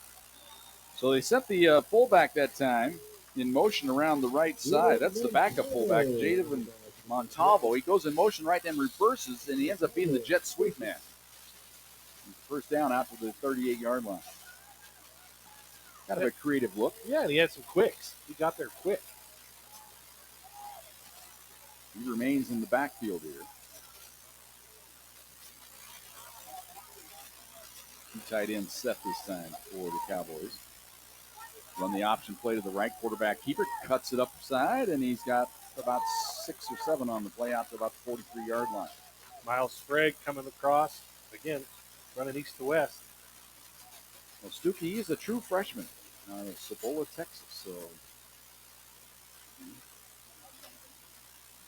Sao decided, today's the day. I'm going to go with my freshman. He looks the part. He knows how to run this option, that's for sure. 2nd down and 4 for the Cowboys from the 43-yard line. Might be closer to 5, actually. And they give it right up the middle this time, right into a brick wall. Thunder will stuff that one. A.J. Jordan leading the charge. Peyton Shaw also flying up in there, getting a piece. When you're that little and you can get off the pile quicker than most guys. Yeah, I think he's trying to sell half a tackle there. Come on, Peyton. 3rd down and 4. The ball just outside the 44-yard line. Might be closer to a long 3 here, so take your pick here. They need to get to about the 48-yard line. I'll leave that to the stats guy to decide where that line of scrimmage is. I think I would go with the 45 here officially, so we'll call it 3rd and 3. Man in motion, empty backfield now. Now he reverses. They ran a jet sweep last time. They faked jet sweep this time. Throwback screen left side. It's caught and trying to get forward close to the 1st down. Looks like he's about a foot short. Well, he gets a good spot, though. The line judge on the left side is already pointing forward for a 1st down. I didn't think he got there. I think they spun him forward for that last yard. It's awful. Well, they do. They've already signaled move the chains, so it is a 1st down for the Cowboys. Oh, kind of like a measurement on that one. Yeah, I thought they spotted it forward about a foot or so. That just keeps the game moving here. 17-0.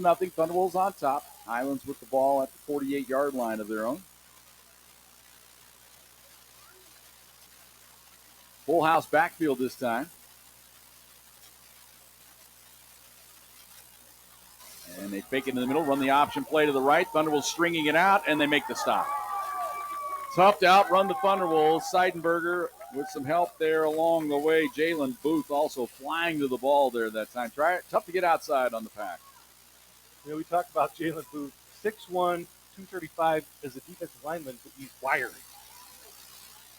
Yeah, he's kind of a tight end type body. He's big and strong, but he's fast as well.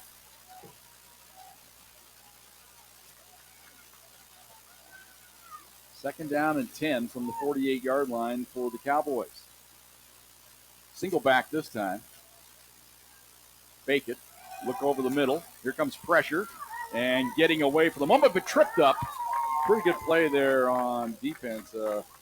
Ampasa, the transfer from McKendree. Gets it into Thunderwolves territory to the 48. So it'll be 3rd down now and 6. Or as they call him, Sam Amp. Yeah. Good play by Sam Amp there. Got his feet right on the ankles. And if he doesn't make that tackle, it's been a pretty good gainer up the left side. What did Joe mention in the keys to the game today? Brought to you by State Farm. You got to make tackles. You got to tackle better. That's what the Thunderwolves have done so far here. 3rd down and 6. 2 backs in the backfield this time. From the gun. Take it in the middle, run the option play to the left. Thunderwolves have it strung out, and they're going to throw him down. Sprague flying to the football, takes him down for a loss. Miles Sprague showing great speed from that inside linebacker position. Now a flag comes down. One of the Thunderwolves lost their hat here. Rulo ends up without his hat, so it makes you wonder if it's a hands to the face personal foul here against Highlands. Or maybe he took his helmet off. I think that's what Csu wants to know, is if he took it off. We'll discuss it as they will. This crew likes to chat. This is the kind of crew when you're working at the bar and you want to get home and you're a waiter on the wait staff. You say, would these guys ever leave? Sir, you got to go. We don't need you talking anymore. Take it to the parking lot. 50 waves this off. Picking up the flag, aren't they?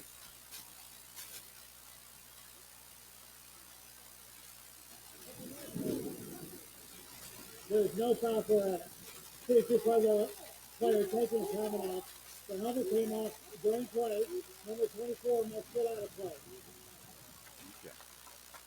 So Rulo was involved, so no penalty, as you surmised, Joe, taking your helmet off on the field of play, but his helmet got knocked off. And he does have to take the play off, but they're going to have to punt anyway. So the loss back to the 49-yard line. So it was a running play. I don't think they'll credit that as a sack, but we'll still mention Colorado Front Range Roofing. A run sack. Different stat when you're playing an option team. 4th and 9 here for the Cowboys. You got a fake in your hip pocket. Might be the spot to run it. Punt is away. High kick. Fair catch signal for it. Going to let it go over the head. Hits at the 5 and into the end zone. Good decision there by Cook. He sold it well. He signaled for it at the 10, then ran up to the 15, and the ball hit at about the 5-yard line, just trickled harmlessly into the end zone. So timeout on the field. 7:56 to go here in the second quarter. Thunderwolves lead at 17-0. You're listening to Thunderwolves football on the home of the Pack, Fox Sports Pueblo. You're listening to CSU Pueblo Thunderwolves football on Fox Sports 1350. Let's head to the field and join the voices of the Pack, Jim Brooks and Joe Cervi. 17-0 Thunderwolves. They'll have the ball at the 20-yard line. Our first look at the Ian's Pizza scoreboard today. They're 6:10 to go in the third quarter up in Golden. Mines leads Mesa 14-13. Mines did have a 14-3 lead earlier, but Mesa with the last 10 of the game. Western Colorado leads Fort Lewis 28-3. And Chadron State 28-2 over Adams State. Black Hill State and South Dakota Mines, they'll play later tonight in the backyard brawl. Spearfish. And the ball up the middle to Patton. Nice cut across the 25. Cuts again. 30. Puts his head down and administers punishment to the secondary. Out to the 20 or 32-yard line. Gain of 12. Line of scrimmage was 20. Just kept his feet pumping. So first and 10 Thunderwolves. They go hurry up. 2 wideouts each side here. Now Patton in motion to the right side. Straight drop back. Pass caught by Rakowski. Dips back inside. He's got a good gainer across the 40. Cuts to the 50. Gets a block downfield and taken down by the turf monster. And he is going to be all right here. He kind of came up a little lame there. Might have blew an ankle out or something. I think he landed on the ball. And Rakowski's out of the game, but he gets down to the 44-yard line of the Cowboys. He kind of tripped himself up there that time and went down hard. As Joe mentioned, it's kind of either on the ball or on his shoulder or something. He had a guy fall on him after he tripped himself up. Yeah, he is taking inventory over here on the sideline. We'll keep an eye on that. Give the ball to Patton up the middle. Cuts it outside. Big opening. 30-foot flag comes down. You knew that was coming down. The block was a little bit too good on the left side here for the Thunderwolves. The Thunderwolves coaching staff irate at this call. I tend to agree. Coach Davis, the offensive line coach, is just he's irate. He's beside himself, and he should be. That was a nice pin block.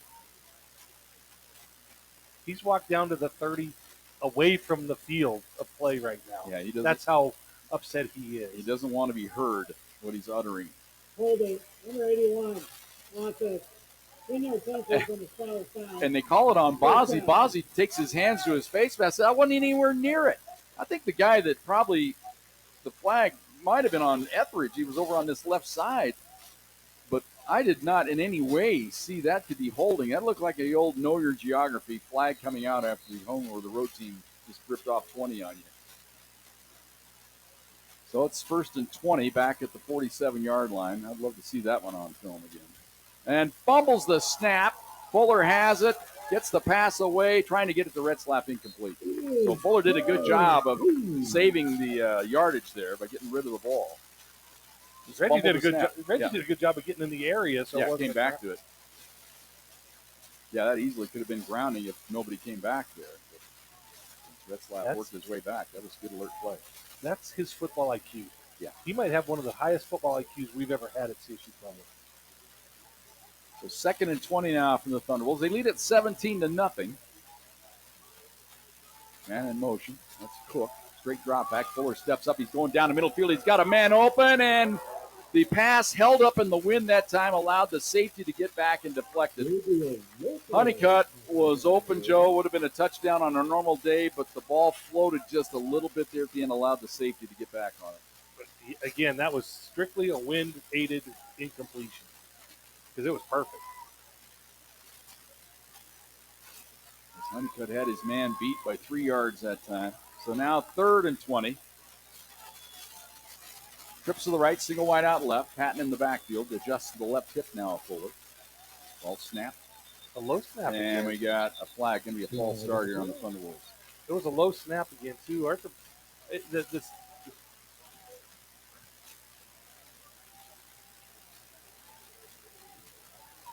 Tyler Etheridge putting his case. Number 72, offense. 5-yard penalty from the previous They spot. call it on Jaden Jones. He looks around and says, what? What did I do? 6 minutes, 52 seconds. Well, 5-yard mark off back to the 42. Thank you. And I bring it up a lot because I have to bring it up a lot. Csu Pueblo is they're one of the worst penalized teams in the country. And it's these little off-the-ball, dead ball fouls that kill Csu Pueblo. Oh, Cecil. Should be second down, no? Third down. Correction. Please reset the game clock. 6 minutes, 25 seconds. 6, 2, 5. Thank you. 3rd and 25.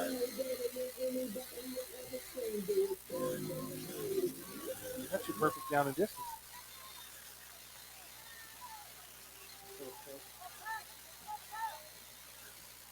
Great drop back. Here comes pressure off the edge. Set up the screen pass to Patton. He's got some blockers. Inside the 50, inside the 45. Puts his head down. He's all the way down to the 42-yard line. So Thunderwolves get some field position out of it all. They're still going to be short here by about 8 yards. I think you punt it away here and play field position, although they're leaving the offense out there for the moment. We heard Phil Vigil say this early in the year. We're going to be very aggressive. Well, and this is that place on the field where a punt, you're punting into the wind.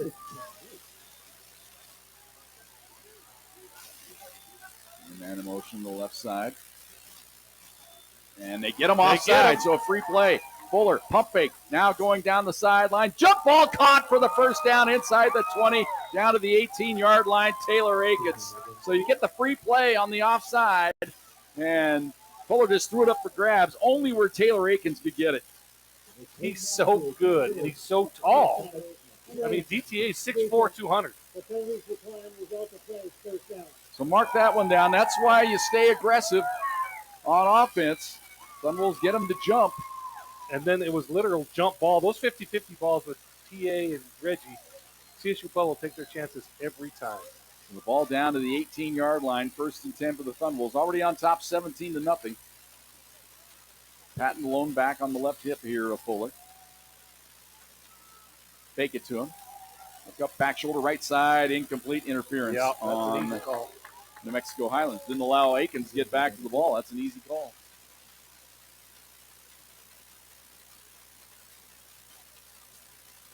Easy call.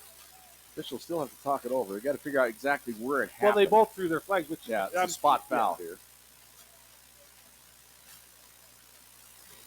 Like they're going to spot the foul at the 6. Defense, number 1. Ball will be placed at the spot of the foul. Automatic first down. So the spot of the foul was the 6. So 1st and goal, Thunderwolves. Basically 11-yard mark off here. Reggie Redflop one-on-one to the near side. Patton the lone back. On the left hip here of Fuller. He takes the hand off up the middle, just powering his way. Here comes the scrum down to the goal line. He's very close. I think he's going to be about a foot outside. The helmet comes flying off, one of the Cowboys. It's like they stopped him at the 1. He got hit at about the 4. And the pile just pushed forward, Joe. That was a thing of beauty if you're an offensive lineman. Did you do the pack push? I don't want to take any chance of getting my quarterback. I'm just going to give it to Patton and let him bang it in there. Double tight end set. They do bring the man in motion, resetting on the left side, so it's unbalanced that way. Fake it to Patton. Pass left side, back shoulder caught by Retzlaff. Touchdown. And just showing the defensive back, you cannot handle me. Reggie Retzlaff is the best wide receiver in Division II. And Jim, I'm going to say it right now. He's the best wide receiver to ever play at Csu Pueblo. Yeah, there's no doubt about it. There's no doubt. That was just unbelievable play. Just body position there. Boxing the cornerback out and making the grab. He is the best wideout to ever play at Csu Pueblo. And you know who told me that? Paul Browning, probably. Yes. He's coach. We would put right there with him. Taking his place on Mount Rushmore of Csu Pueblo. Maybe we can add an extra face on the mound. You know, we got to do Mount Rushmore by position. There you go. Kick is up, and it is good. 4:57 to go here in the second quarter. We've used up our 2 media timeouts here in this quarter, so we'll keep it right here. Thanks to one of our other sponsors. Of course, Rush's Pueblo Lumber joining us this year. And Karen and Dave, the entire family, the Rush family, have been down there since the early 1900s. You got to go back to the horse and buggy days, Joe, back down there where Rush's Lumber has been in business in Pueblo. And, of course, they got a great selection of premium hardwoods, quality materials for your next project. You got a big project, you're building a house, building an addition. They also have expert plan building. They can go through all that with you as well. Got all the tools you need for any kind of project you want to do and repair need. Rush's Pueblo Lumber. So you could have bought the materials to make a buggy for your horse. Exactly. From Rush's Lumber. Now, I don't know if they haven't stocked the axle to the carts anymore. You Back go- in those days, they could. You go to the delivery stable. Just get there and find what you need. Yes, I just like to say the word livery. Just prop it up and go on down the Oregon Trail. Dave Rush. Or the Santa Fe Trail. He's doing great. Yeah. This is not how I thought this game would go. I think CSU imposed its will early. And I think that third down where Highlands bobbled the snap and took them out of their game just kind of made the difference. That and the fact that we have not seen Jeffrey Jones. That's kind of an important factor. Should mention all injury timeouts this year brought to you by Longevity Chiropractic. I guess we did have an injury earlier in the game. That was when Wachowski came out of the game. Didn't stop play at all, but we'll count that as your mention. He seems to be fine, though. I've seen him on the bench walking around. It's not your typical in-and-out chiropractor. We all know those chiropractors we've been to in the past. You just go in there and you're in there you wait in the little waiting room for the big waiting room for 15 minutes. You go in the little one for about 5 minutes, and then they see you for 30 seconds and tell you to get the hell out of it. That's not what Derek and Christy do out there in Longfield. They'll take care of you. This is going to be trouble. Taken and fumbled. It's loose and covered up. No, the Thunderwolves now dive on it. I think they got it at the 20-yard line. The first guy that had a chance for Highlands whiffed on the recovery, and the Thunderwolves covered up at the 20-yard line. Well, Joe, you saw it right from the get-go. It was going to be trouble on that short kick into the wind, and the ball recovered there by Jalen Booth. Jalen Booth on the recovery. That's a Baskin-Robbins turnover. Out driving around today, listening to Thunderwolves football. 2 locations. They got to drive through. Get you a double scoop. You know, I think that's Adam Sala that got that, though, Jim. No, or I don't know. It's hard to say. I thought it was Jalen. It could be Jalen Booth. Jalen was. Yeah, they're congratulating him down there on the. Yep. Yeah, he's showing the sign to the fans here. I love you. We love you too, buddy. Here is the handoff up the middle. It's a Musa sighting. He just bangs his way inside the 15 down to the 12. Musa also he doesn't get a lot of carries, but when he's in there, he gets his money's worth. And we don't get to see his speed. He's as fast as everybody on the team.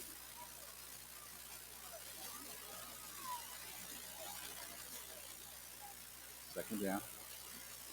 And again to Allsper, picking his way through the middle. He's got the first down inside the 10 down to about the 7-yard line. So it'll be first and goal, Thunderwolves there. Love the patience he showed as soon as he took the ball. He just kind of waited for his blockers to engage, and then he went. He didn't just go. Thunderwolves go hurry up. They bring it right up on the line of scrimmage. And they fake it. They look left, fire it left, and that's got to be interference. Flag comes down. That's the only way you can stop Reggie Retzlaff. You just got to reach out and grab him. He was being mugged at the goal line. He's so physical, and he's so strong with his hands that's just unfair sometimes. This one happened in the end zone. Number 14, defense. Ball will be placed at the 2-yard line on that first down. It's one of the differences in the pro game and the college game. Pro game, they stick it at the 1. College, it's at the 2. So first and goal from the 2-yard line for the Thunderwolves. Alcivar remains in the backfield here. Double tight end set. Cesario Scott in the game. He goes in motion to the right side. And whistle flag. Snap and fracture.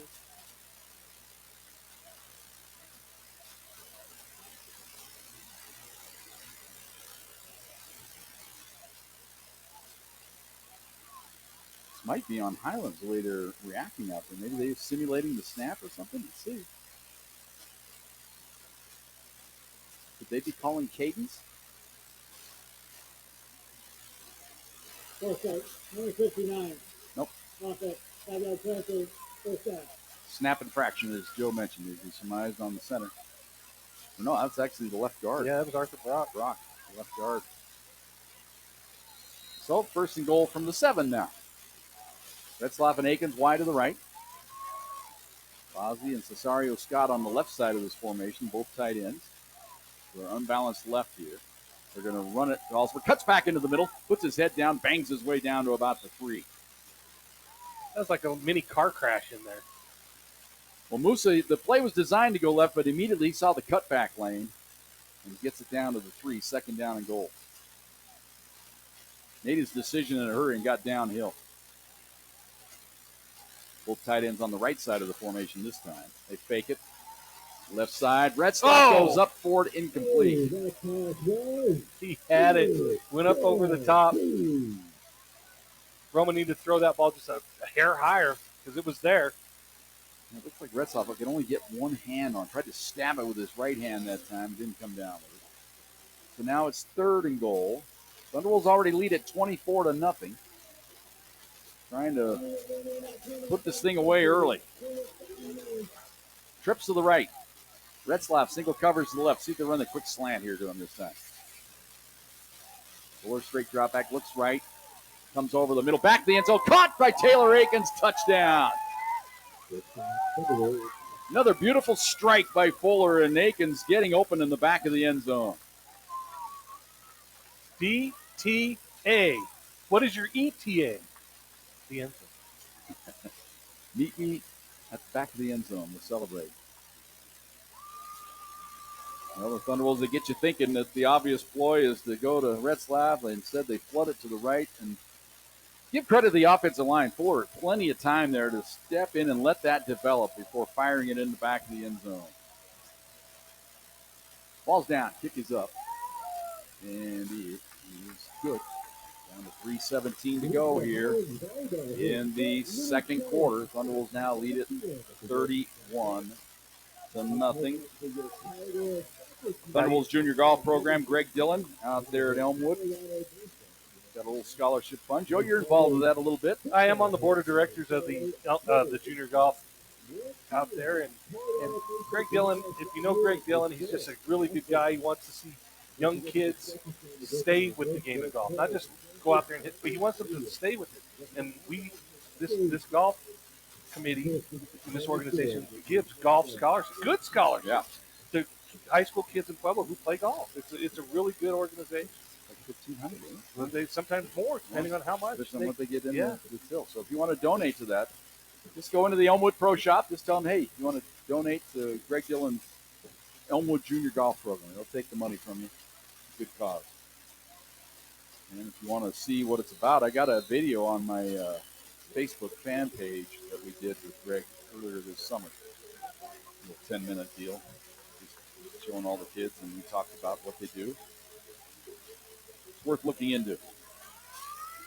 And the ball blows off the tee. And Evan Lyons runs right back. So now we got to get somebody to hold it. You know, that all comes back to that turnover on the kickoff that went right through the wickets. It was just, you could see it was, the wind was knocking it. It wasn't knocking it or holding it up. It was knocking it straight down.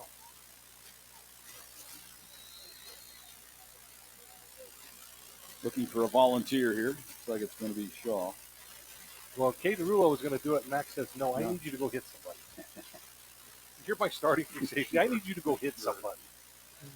Take somebody out here. Kick. Nice kick into the wind. This time he gets it all the way into the end zone. Evan Lyons. That's a man's kick there. But the wind did shift. Didn't seem to hurt it at all, did No, it? that was a great. But we've said all along, Evan Lyons has a great leg. I mean, he can kick the ball.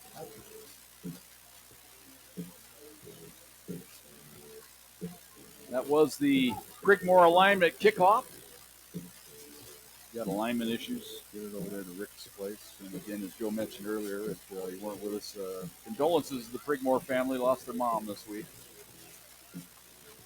It's always a tough one to take. Been The matriarch. 7 years now since I lost my mom. So I know where you're at, Rick. Feel for you, buddy. Also, Sally Boucher passed away recently as well. Boucher family. Condolences to them. They had a celebration of life this week. Unfortunately, I was out of town. Couldn't make it. His pass over the middle, caught, and out to around the 30-yard line. Little crossing pattern that time to Mike Jones. We're going to have to try and pull up live stats here. Miles Sprague is having a heck of a game from his linebacker spot for Csu Pueblo. Attacks.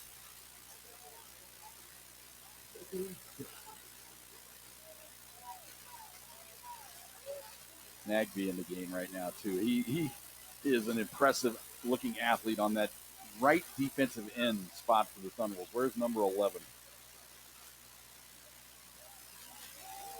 And they're going to keep it on the quarterback keeper up the middle. Thunderbolts rally to the football, but good second effort here. Nice Stuckey. Short of the first down, though. Going to be at about the 33-yard line. So the third down and a deuce. 3rd and 2. Well, we talked about how Coach Kurt has these guys believing. I think Csu Pueblo knocked that belief out of them in the first half. Yeah, you can see where this offense could give lesser opponents absolutely. headaches. Absolutely. They're going to win some games. It's not a bad football team at all. Take the pitch left. Here comes pressure. Throw back right side. Caught and rallying to the football, but nice second effort getting the first down. That was a nice run after the catch there by Mike Jones. All the way out to the 45-yard line. That takes us down to the 2-minute warning. Minute 53 to go here in the second quarter. 31-0. Thunderwolves on top. Be sure to join us each and every Wednesday at Thunder Zone Pizza and Tap House for the Pack Football Show. Joe, we were in conversations this last week with Ryan Howard there, and stay tuned. We've got some things developing, and it's going to be a lot of fun.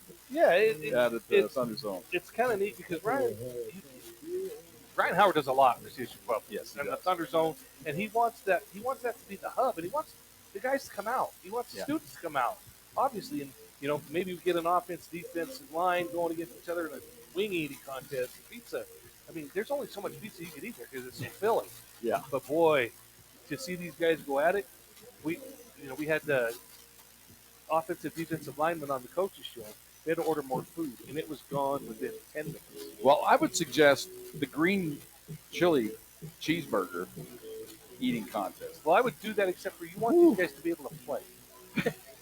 I don't have to worry about playing. I can take the cholesterol you want these guys bomb. to be able to digest their food for the next 3 days before they. But let me describe this green chili cheeseburger. The meat is infused with green chili already. Okay. Then they've got diced green chili they put on it. Then they got kind of this queso sauce that's infused with the green chili. So it's very green chili-ish. Okay. And in Pueblo, we love that, right? Get the Pueblo chilies in there. You don't need ketchup or mustard. They bring that burger. You just eat away. How hot is it? It's not bad at all. It's just meaty because the cheese kind of cuts it. It's perfect. It's just because Pueblo all. Chilies. I get mine from Kreitz. Brian Kreitz. We love Brian Kreitz out in Avondale. It seems like the chilies on the Scoville go up every year just a little bit. Yeah, I would call it a medium bite. It's not because I think the cheese and the bun kind of cut it a little bit. You got the burger. It's perfect the way I look at it. Of course, they got pizza night on Thursdays, $15 pizzas. And $10 hamburgers whenever we're there. You got wing night on Wednesday nights as well. And you're one of those guys who doesn't like cheese on a hamburger. But I love that. I for some reason that queso cheese, it takes the place of the ketchup and mustard. I think it's liquefied, Joe. Okay, I believe you. All right, 1st and 10 Cowboys from the 45-yard line. Great drop back. Stepping up in the pocket and sacked. Man alive, what a hit for the Thunderwolves flying through there. Odalami, the junior out of Dallas, Texas, swallows the quarterback alive back at the 41-yard line. Sammy just put his big paw out there and just took him down. Another Colorado Front Range roofing sack. Thank Jim Sprague whenever you see him. Better yet, thank him with some business. Quarterback draw, getting forward across and sliding out, giving himself up is the quarterback before he could be nailed. And they put that all the way back to the 45. Yeah, it's where you start the slide, where you give yourself up, so you lose a couple yards on that. So it's back to the original line of scrimmage. So it's 3rd down and 10 now. Good decision, though, by Stuckey. Self-preservation mode. Remember, he's a true freshman. Out of Cibola, Texas. Jordan showing blitz off the edge here for the Thunderwolves. He's in his sprinter stance. He likes to talk about his speed. Here he comes off the edge, stepping up in the pocket. Across midfield, nice cut, going to get the first down and more, and taken down at about the 37-yard line. Saving tackle there for the Thunderwolves, but not before it's a first down run. Malik Jamison on the stop. But a first down run by the quarterback Stuckey. Made his decision in a hurry. Timeout taken by the Cowboys. Colin Stuckey did a great job of letting all the defenders have their backs turned for him. But the problem for the Cowboys is they didn't call timeout after that last sack, and a lot of time ran up. We're all the way down to 34 seconds to go here. So they were playing more or less defense on offense. They knew they didn't want to get the ball back to the Thunderwolves out around midfield. So they decided to let the time run off, but now they wish they had. Well, and they get the ball to start the second half. So in that regard, you want to get a score here and then regroup. But yeah, you have your timeouts. Why didn't you use them? Of course, it was forever. So, well, Joe, how do you keep up to date on local sports? Well, we know how I used to do it. Yeah, how was that? With the Chieftain and all my stuff. Your former day job? My former day job. Well, I got the answer for you. Subscribe to the Howler, produced by Beefish Inc. It's simple. Visit Colorado Collegiate Chronicle website, bficcc.com. Click here and subscribe. If you go to that link this week or today or whenever, there's a really good story about you. Really? Yes. That's a good way to get there. All right. Well, bficcc.com. I wrote it. It's awesome. I have seen it. Thank you, Joe. You're welcome. 1st and 10 for the Cowboys. Straight drop back, looking right, under pressure, now stepping up, trying to get away to the sideline. Chase down, and now just flings it away. And that's got to be grounding, doesn't it? Because you didn't get it to the line of scrimmage, even close to the line of scrimmage. Cameron Smith, like if you shot out of a cannon there late, taking Stuckey down right at the. Now the officials have stopped it. They're looking it over here. I don't think he got the ball back to the line of scrimmage. Not even close. It's got to be grounding. He was outside the tackle box, obviously, but you got to get the ball back to the line of scrimmage. And he didn't. It's only going to amount to about 4 yards, but still. Yep, and there comes the flag. I like how they do that. They wait and talk it out, and then they just kind of casually drop it. Yeah, go ahead, drop it right here. So looks like more like a 3-yard loss, but we lost it down though, so it'll be 2nd and 13 here. Here's the call. Well, it's time. You're losing time. We're already down to that play took 19 seconds to run. We're down to 15 seconds to go. They might put some time back on the clock because I think they stopped the clock.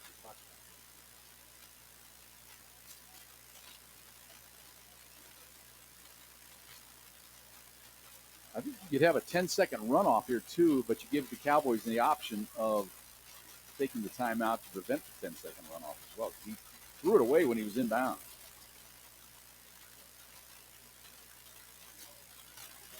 Intentional grounding, number 6, offense. The quarterback was outside the pocket, but the ball did not make it back to the line of scrimmage.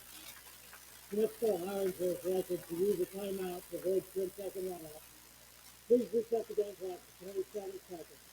2 seconds. Thank you. We had that one down, Joe. We're getting better at this.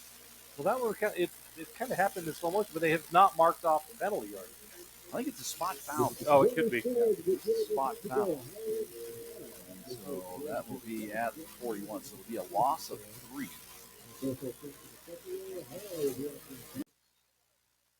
So we're ready to go. Second down and 13 from the 41-yard line here for the Cowboys. Pressure up the middle. They've got him flushed and taken down, another sack. This time it's Caleb Manning. And that's going to about do it. Although they did put some time back, brought down to 15 seconds ago. I forgot they put the time back on the clock, Joe. Caleb Manning came from the right defensive end, so there was a little twist in there. Came right up the middle. And now the Cowboys will take another timeout to set up the Hail Mary here. We're down to 8 seconds to go in the half. Thunderbolts lead this ball game 31-0. If you're just joining us, where have you been? That's what I always ask. Head golf pro at Elmwood is Randy Breckert. Still some good golfing weather. Although tomorrow, the wind's going to blow a little. You got to get out early tomorrow to play some golf. We played Elmwood last Sunday. Saw it, Randy. It was always good to see him. Saw him Thursday night at an event down at the Riverwalk, and he appreciates the ads. Because people tell me about him all the time. They hear it on the radio. That's good. Well, that's what you do, folks. You advertise with Jim and I. We talk about you, and you get business, and then you make money. And then you thank Jim and I for making you money. That's how it works.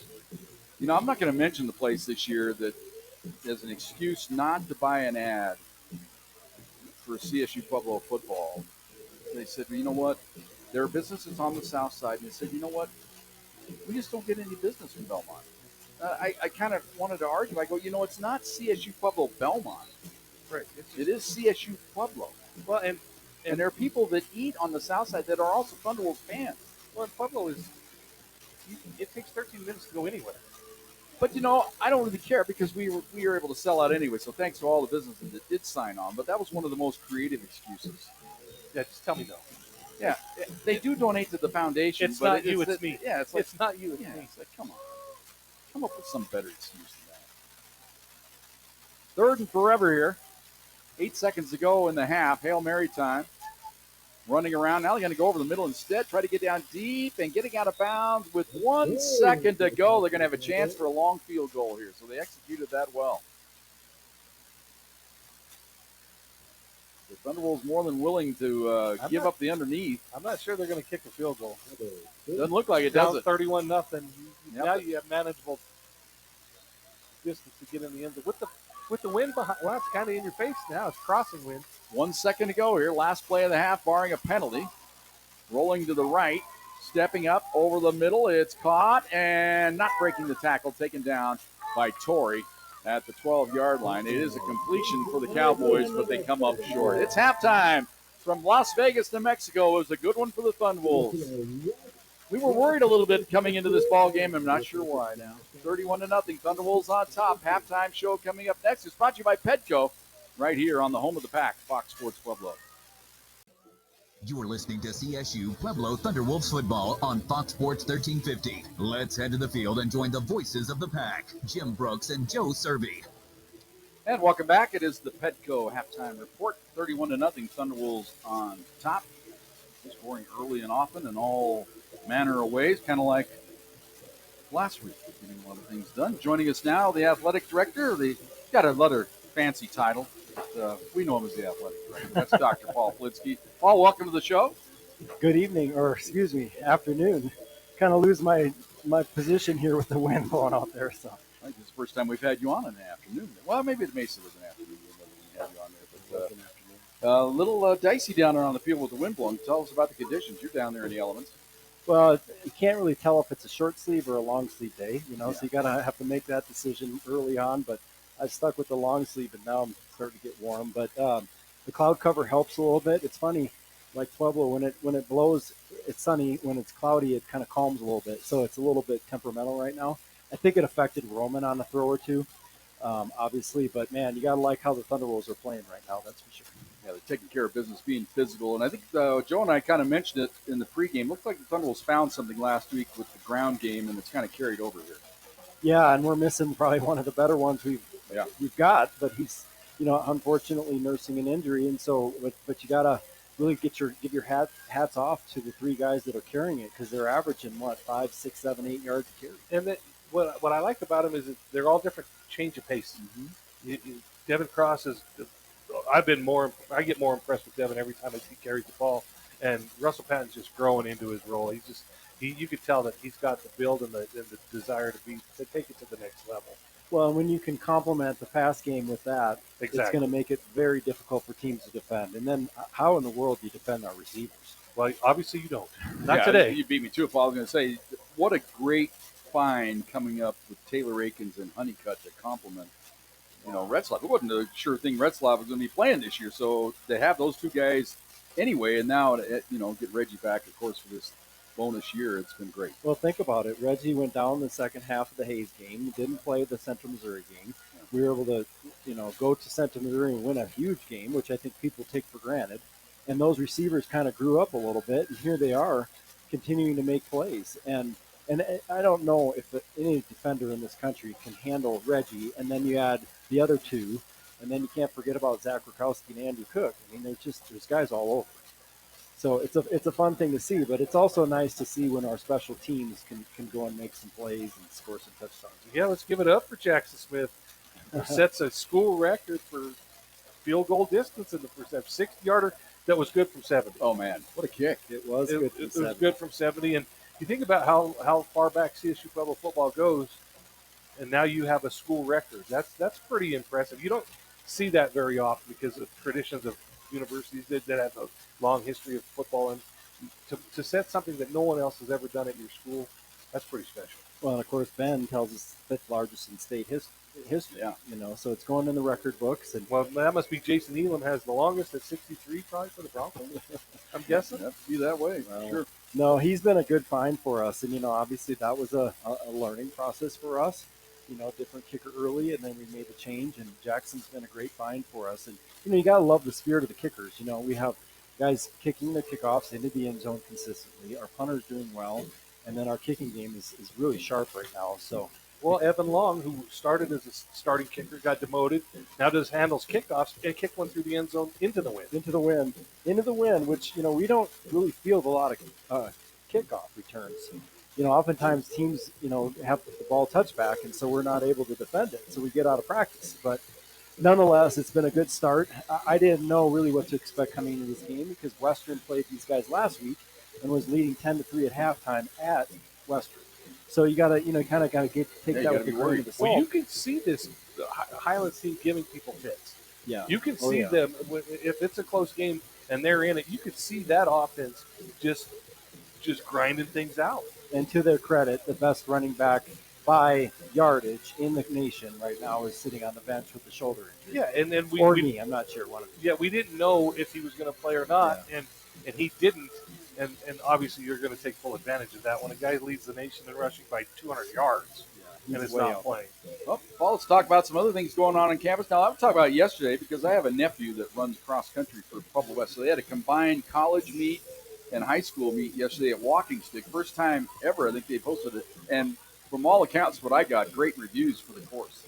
So give credit to Matt Morris and Pueblo West head coach Bobby Tillman. They sat down and put together a course literally on the backside of Walking Stick. So over there by the enclave where those homes are facing the west, beautiful, beautiful track. And it's difficult because there's some areas where you really have to move your way uphill. It is similar to a running track versus a cross-country course because there's a lot of circular running. But I was really pleased with how many alumni showed up yesterday and how the local alumni who are former cross-country and track athletes, like Rick Pacitas, for example, were there and super excited about what we're doing. So it was a combined meet, high school and collegiate, and then we will prepare to host the NCAA regional meet on November 8th. That'll be awesome. So it was like a trial run to have it out there. So everybody I talked to thought it was awesome. That was the point. And so now we hope that we don't have snow, don't have any inclement weather. We're bringing a video board to keep instant time for all the runners, and it'll be a great experience for the student athletes that come in. So we're about 30 teams coming in from all over the central region. That'd be awesome. Volleyball team playing pretty well right now. Holy cow! Who would have thought? Kind of overachieving a little bit, aren't they? Hats off to Jordan Barrera. She knows the RMAC. She played in it. She coached in it. She's brought her style of game to the Masari Arena. Team Fans is love it. playing well. Yeah, everybody raves about it. And I tell you what, we've got a player that you got to keep your eye on. Might be one of the more prolific players in Division II. And she set the school record for kills on Tuesday night at home against UCCS.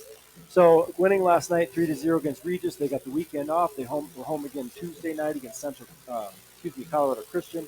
So exciting to see that group. Now it's going to be a little harder because they're going on the road. What's the name of that player we should be watching? Well, let me reference. Oh, I'm sorry. I don't remember, and I'm blanking because I'm on the spot right now, of course. But I can tell you that I can tell you that she is dating Gary Seidenberger, our number 5. Well, there you go. Well, that's a good kid. So that's probably a mistake on my bad. So he's outkicked his coverage. Exactly.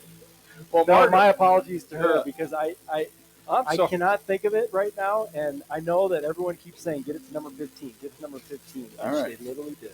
Okay, well, we love 15. We're going to figure it out. We'll get it out. We go along. Text you. What else you got going? Golf team playing pretty well. Soccer teams are right in the heart of their season now. Well, a couple more weeks, and Tammy, Coach Lim, will host the regional at Pueblo Country Club. Let me rephrase that: the pre-regional, and then the regional will be in May over at the Country Club. So, great opportunity for a team that's literally undefeated in play right now. They're playing awesome. Men just came back from Mexico. We're second at bat. Really struck the ball well. And then obviously our men's women's soccer programs. And so, men's soccer plays tomorrow at home against Mesa, and then we'll hit the road. But they're 7th in the country. Has men's soccer given up a goal yet this year?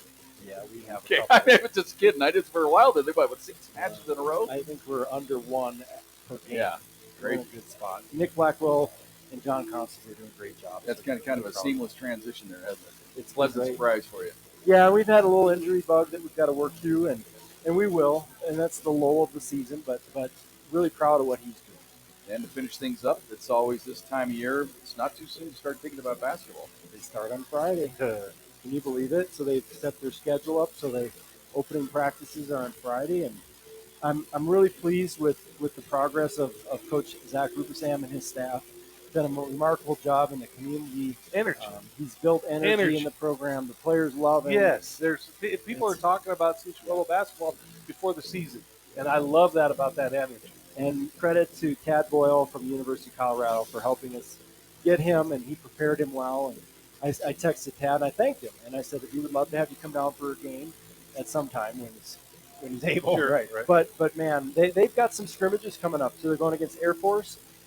They're going against Metro State and then West Texas A&M. So we'll see how they do in those as they get ready for the season. Yeah, and the women's team's had to kind of reload, but so far the review's pretty good. Reviews are good. I don't know how you reload from losing Alicia Little. Yeah, right. But I'm excited about Genesis Sweet Vine. She'll be good. I think they've got some new blood in there that's really going to bring some energy to the unit. All right. Thanks for coming up, Paul. All right, I'll text you the second half when I get back. There you go. I apologize. All right, it is the Petco halftime show. We'll come back. We'll have an extended message from Petco that all comes your way next. Thunderwolves lead it here at halftime, 31-0 on Fox Sports Pueblo. You are listening to CSU Pueblo Thunderwolves football on Fox Sports 1350. Let's head to the field and join the voices of the pack, Jim Brooks and Joe Cervi. And welcome back to Sanchez Family Stadium here in Las Vegas, New Mexico.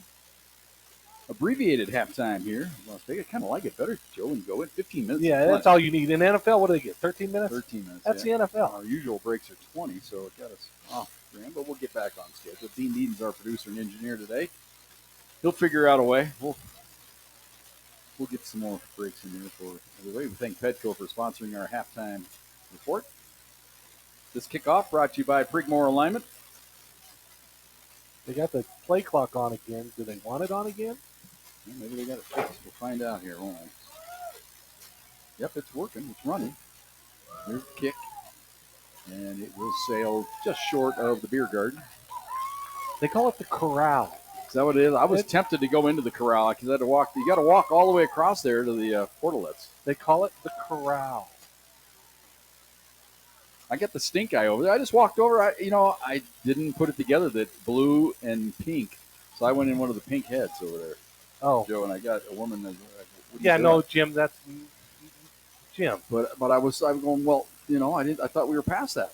Well, okay. I didn't know we had to have. designated. Well, and truth Johns. be told, there are more stalls for men than women. But this is true. I just stepped at a bad pick. I just picked the one that green. Right. Green means go. Here we go. First and 10 for the Cowboys. They hand it off up the middle. Uh-oh. Good opening.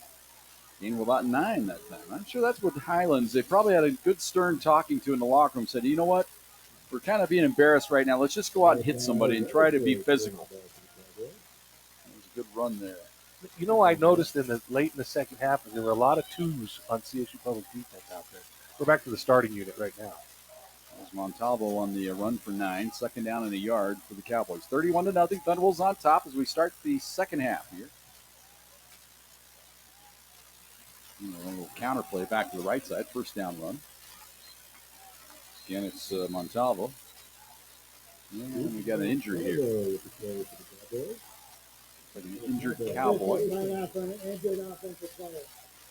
All timeouts this year brought to you by Longevity Chiropractic out there on the Mesa. But Derek and Chris will take care of you. Take the whole body approach. They just don't slap you on the table there, Joe, and jump on your back and make a crack and say, okay, you're out of here. Sometimes I like that. They go with the whole body. Well, he does that. Plus, he tries to do soft tissue work. Little holistic. Yeah. And then speaking of holistic, you can buy any number of different products there. I once bought some arch. I had a bad pair of tennis shoes once. He sells arches out there too, arch supports. I thought you could say salve. Yeah, the old old day. The elixirs. Yeah, give me some salve some for that. Holistic elixirs. They blew the whistle quick on this injury, so I wonder if that was out a scream, primal scream, because the official was right there, and he's like, no, we're stopping it.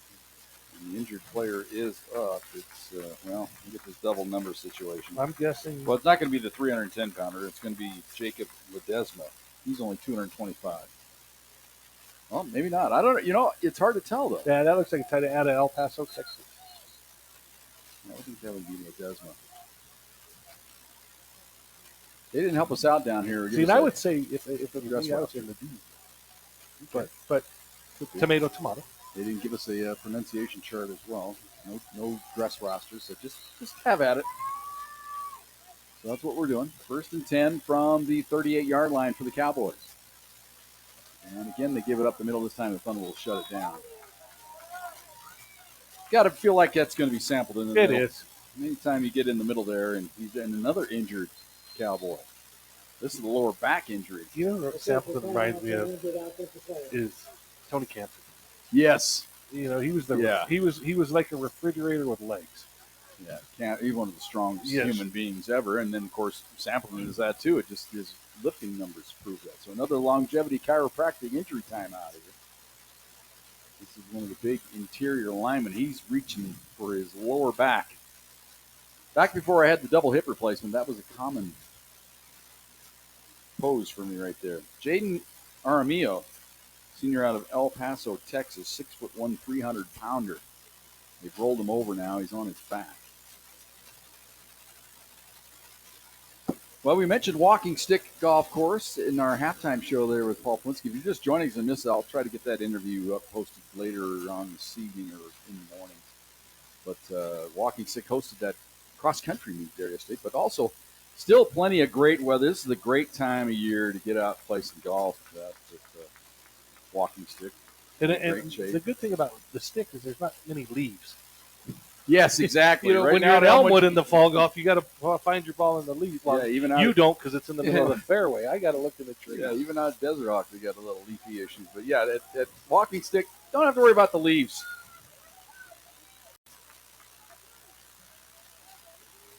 Looks like we're back to playing. Yep, injured player has been let off, so we're ready to go. Second down and 10 from the 38 after the no gain carry on first down. Man in motion. Take the jet sweep, run the option to the right, take the pitch, run it forward. He's been pretty good on that play so far in this game, has been Stuckey. He's broken a couple runs. And it looks like he's very comfortable calling his own, with the RPO or the option. It's good that he's very comfortable calling his own number. Thunderbolts do hold him to only 3 on the play, so it brings up 3rd and 7. It's one thing, Highlands, they have not been very good today on 3rd down, but a lot of times it's been 3rd and very, very long. Looking over to their sideline to get the play call. Everybody has it. A lot of hand signals along the line. Seems like they're out of rhythm a little bit. They were in the first half as well. A lot of youth. Thunderbolts is a huge size advantage across the front wall.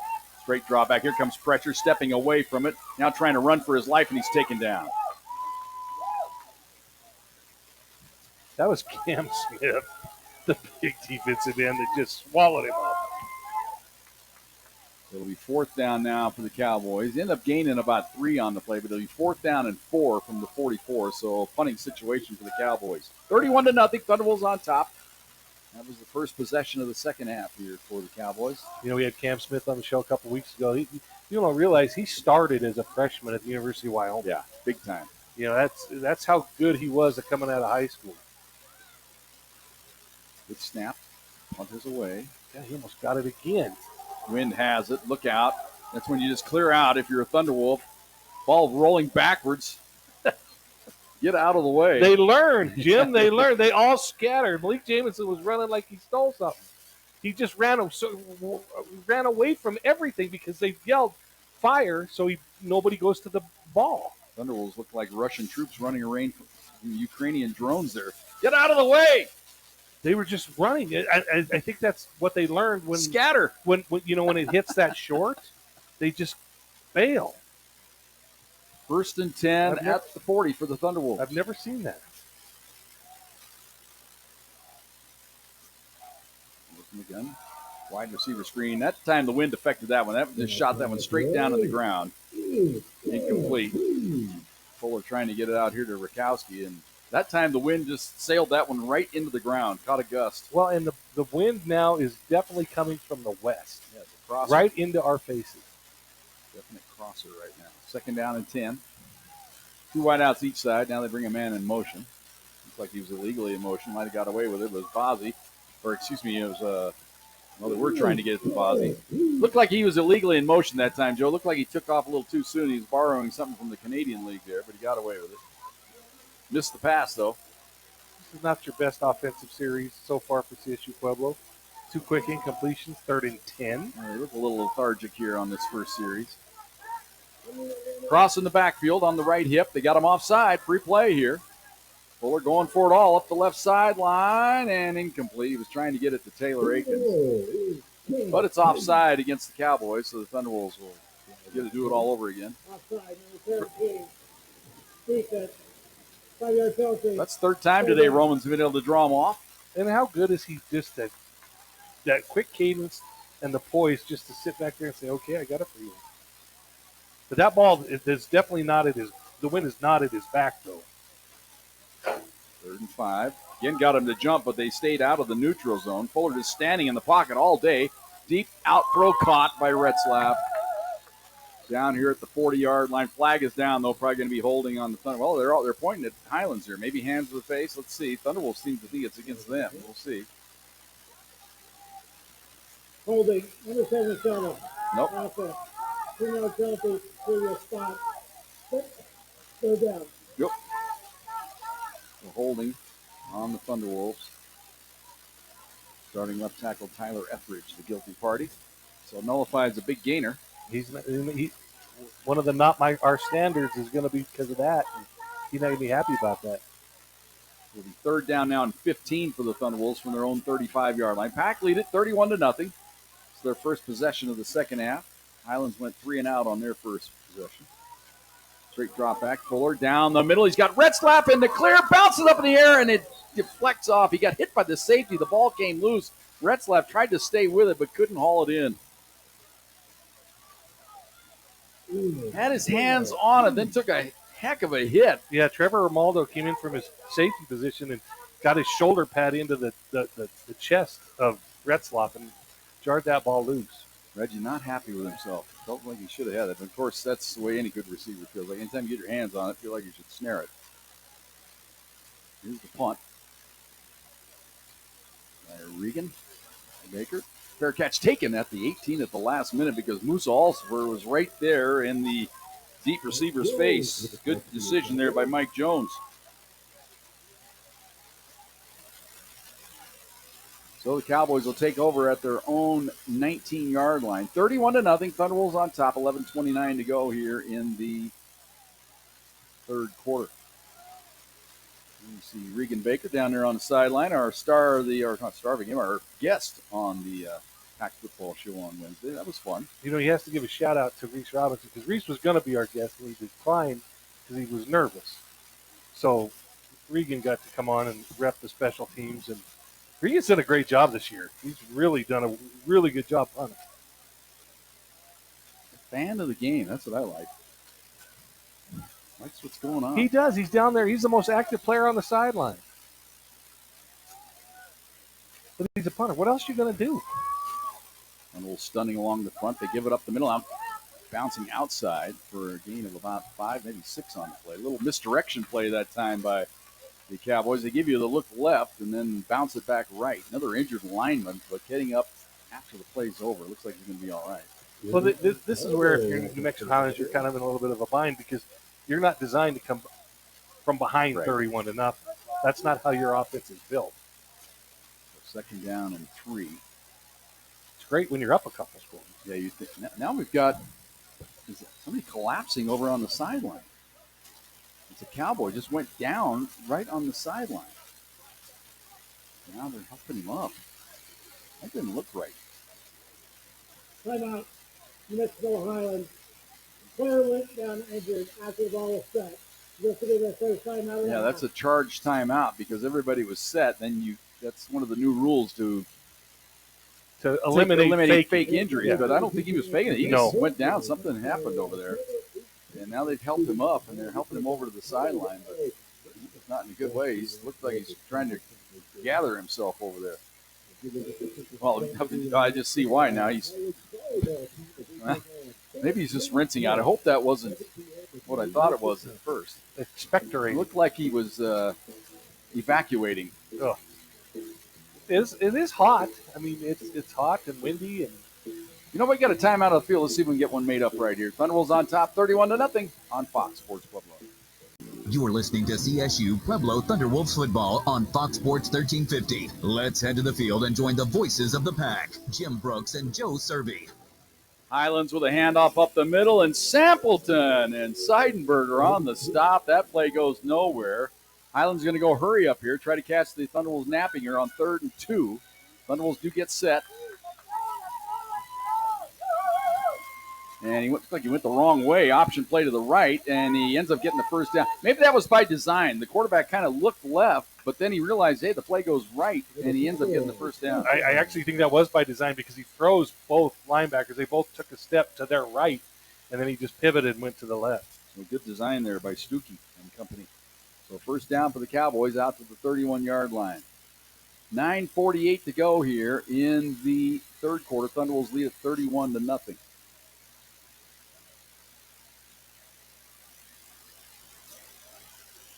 Two wideouts left, single wideout right. 2 backs in the backfield, one on each hip of the quarterback, Stuckey. Changes the play call. Now he's set, looks it over. Takes the snap, gives it right up the middle, and a good opening. The sledgehammer up the middle for a first down run. It's Tavita Valetti. Valetti averages 6 yards a carry this year. He got 10 there for the first down out to the 42-yard line. 1st and 10 for the Cowboys. So a couple of first downs on this drive here. They try to get something mounted here to try to stay relevant in this game. They trail it 31-0. How good are you when you see the guys that come out are Cam Smith, A.J. Jordan, and Josiah Sampson come out of a game? Yeah, it's amazing. At one time. Thunderwolves depth. Another handoff up the middle. And here comes a flag down late from the side judge here. He saw something with Dramani Jackson and then their wide receiver. That was a hold on that. Almost like he gave a blindside block signal there. Personal foul. Illegal blindside block, number 19. Offense.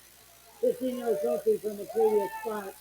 First down. Jim? Wide receiver on this side. I just saw the I just thought of a funny story. I'll have to tell you off mic. I can't repeat that Cameron one. Swain just cleaned the clock of Ben Wilson, it looked like.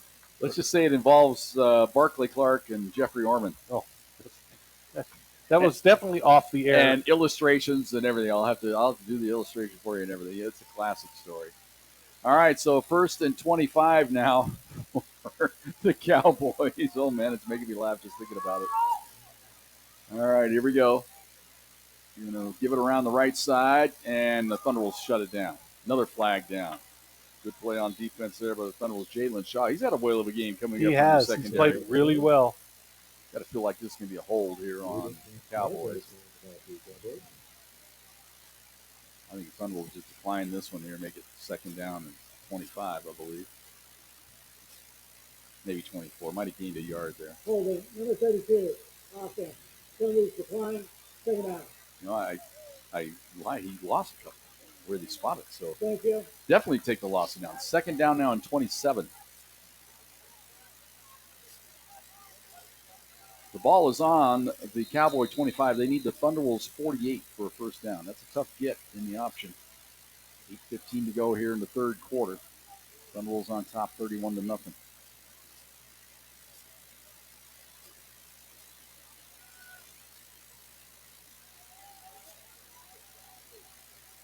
Run the option play to the right, fake the pitch, and then smash down. Assignment football. Bryson Torrey just killed the quarterback right there. He was our guest this week on the Coach's Show, and what a great guest he was. Yes. He played his way onto the Coach's Show. He scored 2 touchdowns last week defensively. He stayed at home there and makes it just a gain of 2.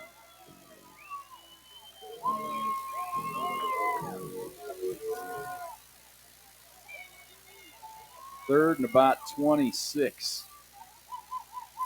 The middle linebacker, Gary Seidenberger's 20 yards off the ball. Fake it in the middle. Quarterback keep around the right side and diving forward for about a gain out to the 35, maybe the 36-yard line. Decent gain on the play, but when you need what they needed, you just concede that. Let them punt the ball away. So good defense there by the Thunderbolts. Helped, of course, by the illegal blindside block penalty against Highlands. Down to 6:50 to go here in the third quarter. Thunderbolts on top 31-0.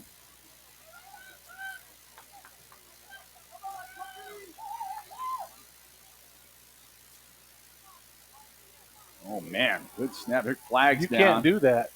I think that's going to be on the Thunderbolts. Yeah, you can't try and leap the wedge. Going to be on Gravano. Yeah, you can't try and leap over the wedge. I don't know if this might be a personal foul. I think it should be a 15-yard mark off an Island ball here.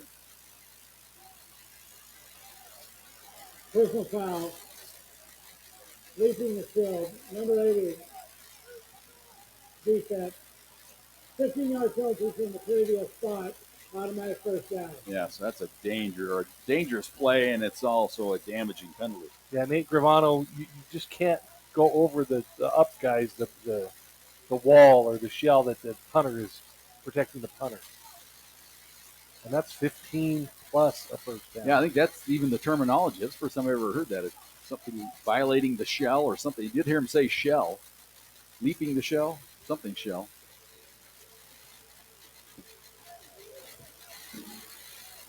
Officials calling the teams back out, saying, hey, guys, it's not a timeout here. We're ready to go. Now that both teams now making their way back out to the line of scrimmage here. The ball into Thunderwolf territory after the 15-yard mark off. 1st and 10 for the Cowboys. Relatively tight formation here. A couple of wideouts, but they're close to the line of scrimmage. Bring a man in motion. They're going to run the jet sweep around the right side. Spinning back inside for gain of about 2. Boy, Thunderbolts just staying at home on defense. Looking for those cutbacks, and they end up cutting back right into the Thunderbolts' pursuit. And when we talked pregame about wrapping up, this is as good of a tackling game as CSU Pueblo's had. Do you agree? Oh, yeah, definitely. I mean, they're clean that up immensely. They're not letting missing arm tackles at all. This is an opponent you need to tackle well against. Second down and 8 from the 47-yard line of the Thunderwolves. Back on top, 31-0. They led 31-0 at halftime.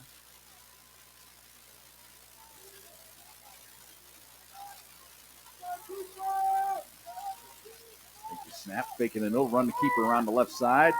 And Seidenberger occupied the blocker enough to allow the safeties and cornerbacks to come over there to make the stop. Relatively short gain.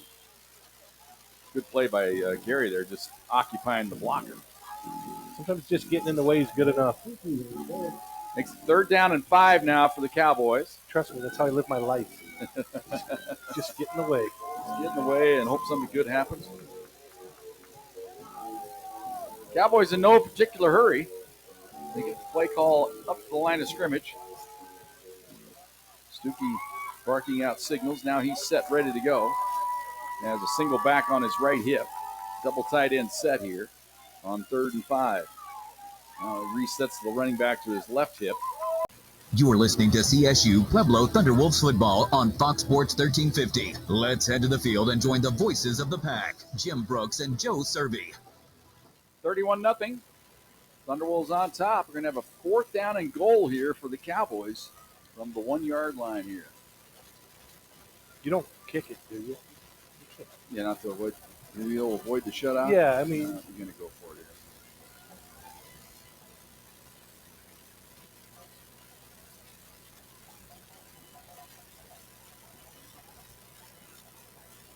Extended timeout here. Chance to go to the IAN's Pizza scoreboard.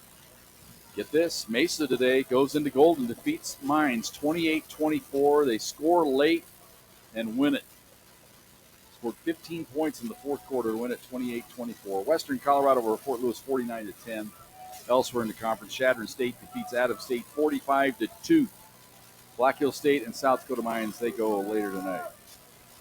That game in Spearfish, the old backyard brawl. Here we go, 4th down and goal for the Cowboys here on this first play of the 4th quarter. Thunderwolves leading at 31-0. Thunderwolves football brought to you by the Ford Motor Company this year. Thank Ford for all their great support. Thunderwolves athletics. And movement along the line of scrimmage. I think we got a false start here. No. CSU Pueblo takes their first short No, CSU Pueblo took a timeout. Please reset the game clock. 15 minutes. They wanted to take a look here. See what's going on. So that's all right. kind of curious. They want a shutout, Jim. They do. They want a shutout. They didn't like what they saw defensively, so they called a timeout. Joe, what's the best way to stay up to date on Colorado Collegiate happenings in the great Centennial State? Well, Jim, it used to be me and the Chieftain, but it's not anymore. And your ink-stained fingertips? I was just a hack. Subscribe. Well, I've got the answer. Subscribe to the Colorado Collegiate Chronicle, produced by B-Fish Inc. It is a simple visit to the Colorado Collegiate Chronicle website at bficcc.com and click on the Click Here button at the top of the page to subscribe. You want to know that address again, Joe? I was just thinking, yes, I do. bficcc.com. Only because I was watching the kickers and punters punting it into the net, and they shanked one into the net. Oh, that's always never good. That's going to leave a mark. Yeah, and and I'm talking about CSU Pueblo. That's Jackson Smith and Regan Baker down there, and they shanked one into the stands. And it was kind of funny because the fans are like, where'd this come from? Okay, from the gun here, 4th and goal from the 1 yard line. Handed up the middle and into the end zone for the touchdown. So the Cowboys avoid the shutout. The handoff to Valetti, to Vita de Valetti, his 4th touchdown of the season. The Cowboys salvage a little pride, getting one on the board. And that little index card they carry around, it says, go for one here. If you're thinking about going for two, it doesn't do you much good. And this all goes back to a personal foul call against CSU Pueblo On that punt on play. a 4th down punt. High snap of his handle, kick is up. And it is good. Stoppage of play here in the middle. Flag down. Pointing at the Thunderwolves. Highlands does have the option of taking the penalty and going for There's two. 12 players on defense participating in the play. The legal substitution. The penalty is declined. Result of the kick is good. 12 players on the field for the Pack. So the extra point good. Makes it 31-7 now. Thunderwolves on top. They still didn't block it. Other finals today on the Ions Pizza scoreboard. Navy defeated Air Force 34-31. That was a back and forth, wild, exciting affair all day long. Army over UAB 31-7. Pitt over Boston College 40-0. Clemson, I need to refresh this. These scores have all got time. I know Clemson was up early. They won. Yeah, so let's get the up to date. Texas was losing. I get the old pop-up ad. I hate that. Notre Dame leads 14-7 in the. It's halftime. 14-7 halftime against Boise State. We have some buddies there. Game today. Big Wayne and Dan, and Mike Dario, and Todd Kelly is at Notre Dame Stadium today. Taking in the Irish and Boise State. Hope you're enjoying that iHeartRadio app, you guys. The secret word is Irish. So I'm going to ask you on, tomorrow at golf. Wayne will play golf with me. I'll ask him what the secret word is. That'll tell me if he was indeed on his iHeartRadio app. If it's not, then he has to buy me the beer. Here's the kick. Chance for return here. Taking it to 5, 10, 20, up the middle, cutting into the center. Decent return on the play by Trey Jordan. If he had taken a fair catch, he would have got it at the exact same spot on the field. It's more fun this way. Yeah, you get a little excitement there. It's more fun this way. Thunderwolves trot the offense out on the field. Stay with Roman Fuller. Thunderwolves just with the one possession there in the third quarter. Or did they have two? Might have had two. I don't remember that. Distant memory. Ball at the 30-yard line for the Pack. Actually, they gained 5 yards on the return. Here's the handoff up the middle. Nice cut back there. Power run. You said it perfect. He put his foot in the ground and cut back to get 5, 6. What's the old saying they like to say? He runs behind his pads. Yes. So that means you just square up the opponent and you run right through him. Gain of 6, second down and 4. He goes in motion this time to the right. Fuller straight drop back. Out pattern left side. Rakowski got it. First down. Up the sideline. It's going to be offensive pass interference on the Thunderwolves here. As Rakowski gets all the way down to the 40-yard line. As Retzlaff was blocking downfield there before the pass got there, I think it's going to be offensive pass interference on the Thunderwolves.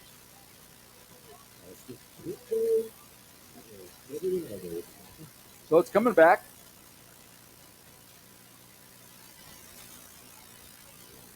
Pass interference, number 11, offense, 15-yard penalty, previous spot, setting up.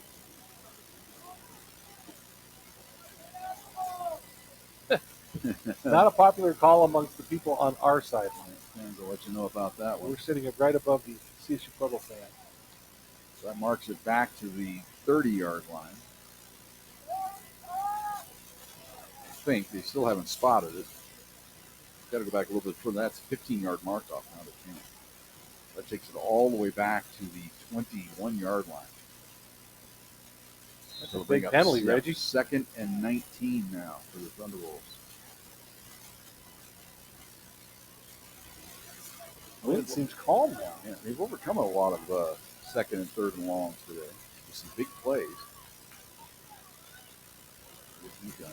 Takes it. Sits in the pocket. Now adjusts to the right, rolling right, wrecking traffic. Now he'll run it. Makes a nice cut there, and then is blasted down as he comes across the 25 to about the 29. Took a pretty good shot there. See that safety run up and wanted to get a lick in, but Roman was already on the ground. Mercifully. Gets it to the 29. Third and 11. We asked Phil Vigil if that was part of the repertoire, and he said it was. I still don't believe it.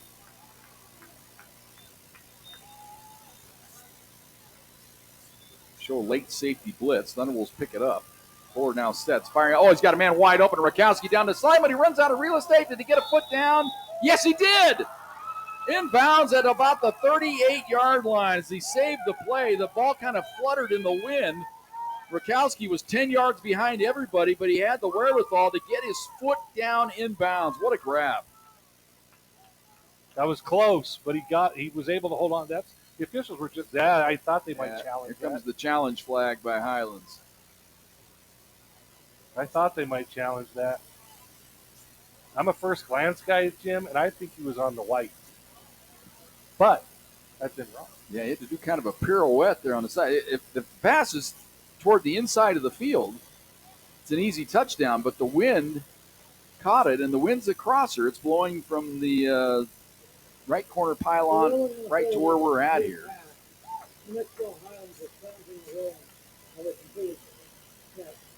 So that's a good challenge by Highlands. You might as well absolutely take a shot at it, take a look at it.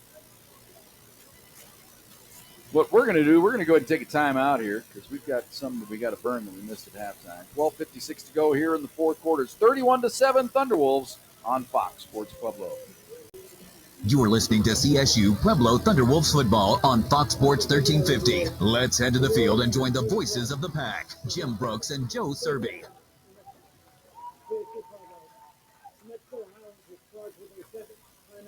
And so the challenge is unsuccessful. So Rakowski did get the foot down inbounds. What a great catch by Rakowski. You know, he got hurt early in the game and left the field of play. I was glad to see him back.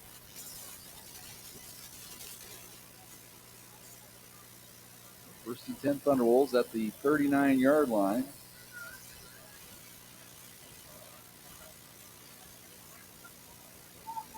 Of the Cowboys. Ready to go from the gun. This is the patent up the middle. And look at the line just pushing and shoving on him. It's a rugby scrum. Look at him go forward all the way down to the 30-yard line. That was impressive. That's just imposing your will. But I know he got some help, but he's also very strong. So he gets all those yards. And another injury on the field here. This time it's another Cowboy going down. We've had a battle of attrition here for the Cowboys. Injury timeouts this year brought to you by Longevity Chiropractic. Just a stickler out there on the Mesa. Not that far out there. No, it's like we were talking. Who's there talking? Mark Troy. He's a county guy. Yeah, but he's got a kid going to Central and one to Centennial, he said, or something like that. I was there talking with Marty Bikini. He said, you know, it's just easy to get to Central High School from where he lives right there on, 23rd Lane, as it is to get out to Pueblo County High School. So, you know, there's some expansive territory out there on the list. But Longevity Chiropractic, it's right close to 30th Lane. Of course, one of our other sponsors, Thunderwolves Football, Planet Ice Cream. Joe, have you been to Planet Ice Cream? I have not. I recommend a milkshake. I get the strawberry milkshake. It's the greatest milkshake ever invented. That's a pretty big compliment. Then they got some of these pre-made ice cream cookies. Yes, that are out of this world. Because it is Planet Ice Cream. But it is Planet Ice Cream.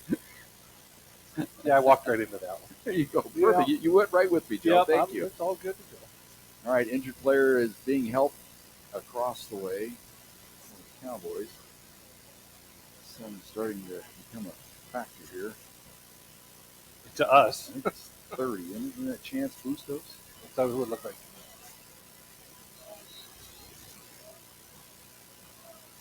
So second down and about 3 for the Thunderwolves from the 31-yard line.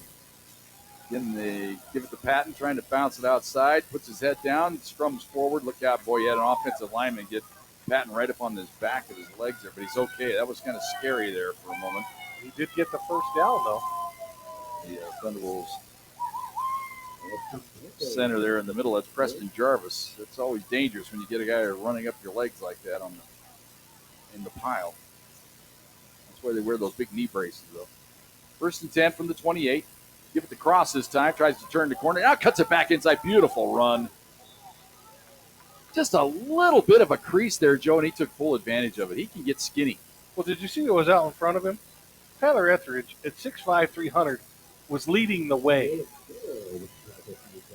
And speaking of not being skinny, he just mowed him over, and Cross able to kind of hide behind him and then duck inside for a nice gain down to the 20-yard line. Second and 2.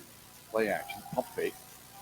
Looking deep right side. Rakowski's got it. He's got the first down. He's inside the 10 down to about the 8-yard line. That's that deep out pattern. He's wide open. Roman Fuller threw that from the left hash beyond the right numbers. Into the teeth of the wind. The wind is blowing across the field in about the exact same direction, opposite of what he was throwing it. And it was a laser shot. First and goal, Thunderwolves at the 8.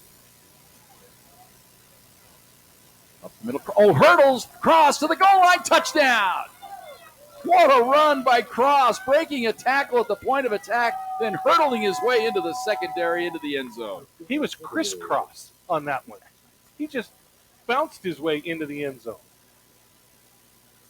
Well, we've had the pleasure of seeing some great running backs in our time here as partners doing Csu Pueblo football. But man, oh man, that's another just one of the all-time great runs, and there have been many of them.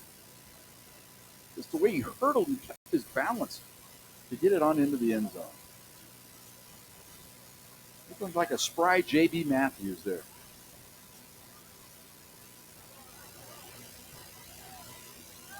Ball's down, kick is up. And it is good. We have a flag down. I think it's going to be 2 minutes on the field here for Highland. Of course we do. Or no, they say delay a game. Delay game. Offense. 5-yard penalty.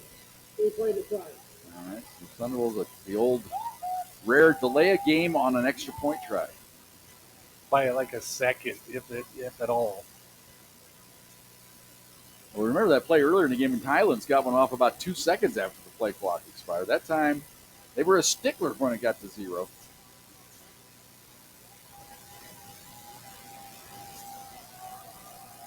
Five yards back here. And it is good.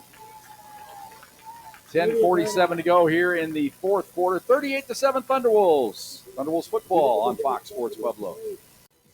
You are listening to CSU Pueblo Thunderwolves football on Fox Sports 1350. Let's head to the field and join the voices of the pack, Jim Brooks and Joe Cervi. Welcome back. Sanchez Family Stadium. They're going to get a facelift here. They're going to invest about $20 million in the facility, Joe. So they're getting ready to redo the scoreboard next week. Of course, the week after we're gone. The next week. But then they're going to redo the whole home side of the stadium. They're going to make it kind of a bowl over there.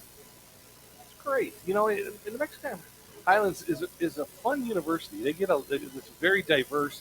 They get people from all over because of their tuition, and it's a neat place. And excellent track. They're always pretty decent in baseball, wrestling. Yeah. I mean, and we've seen some good football teams.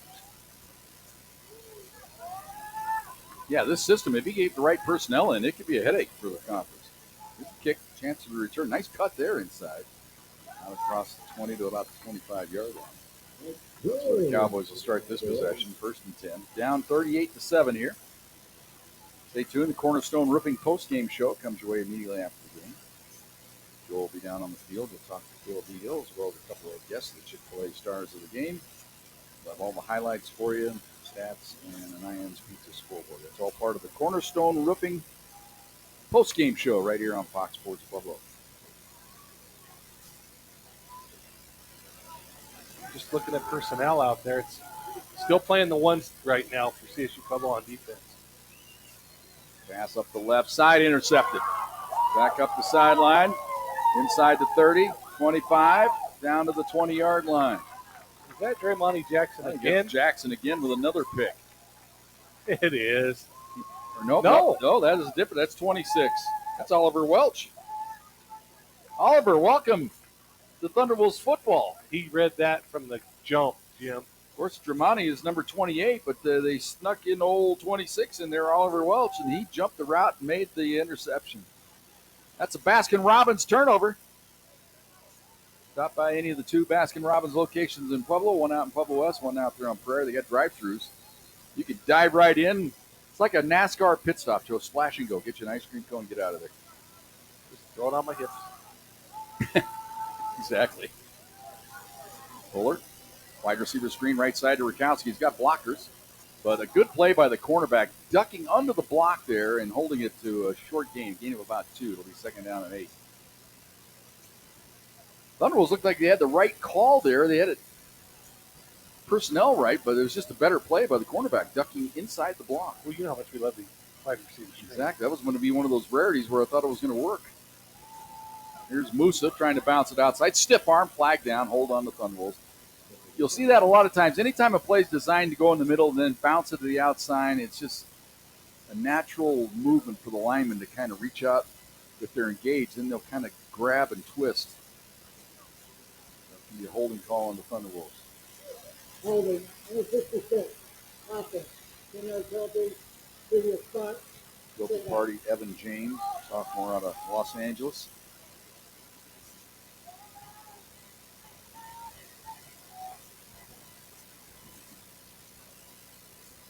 That's a pretty good get of a backup offensive lineman right now, Evan James, out of the Los Angeles area. Get a guy to come out here. Yep. Play for us there. That's good recruiting there.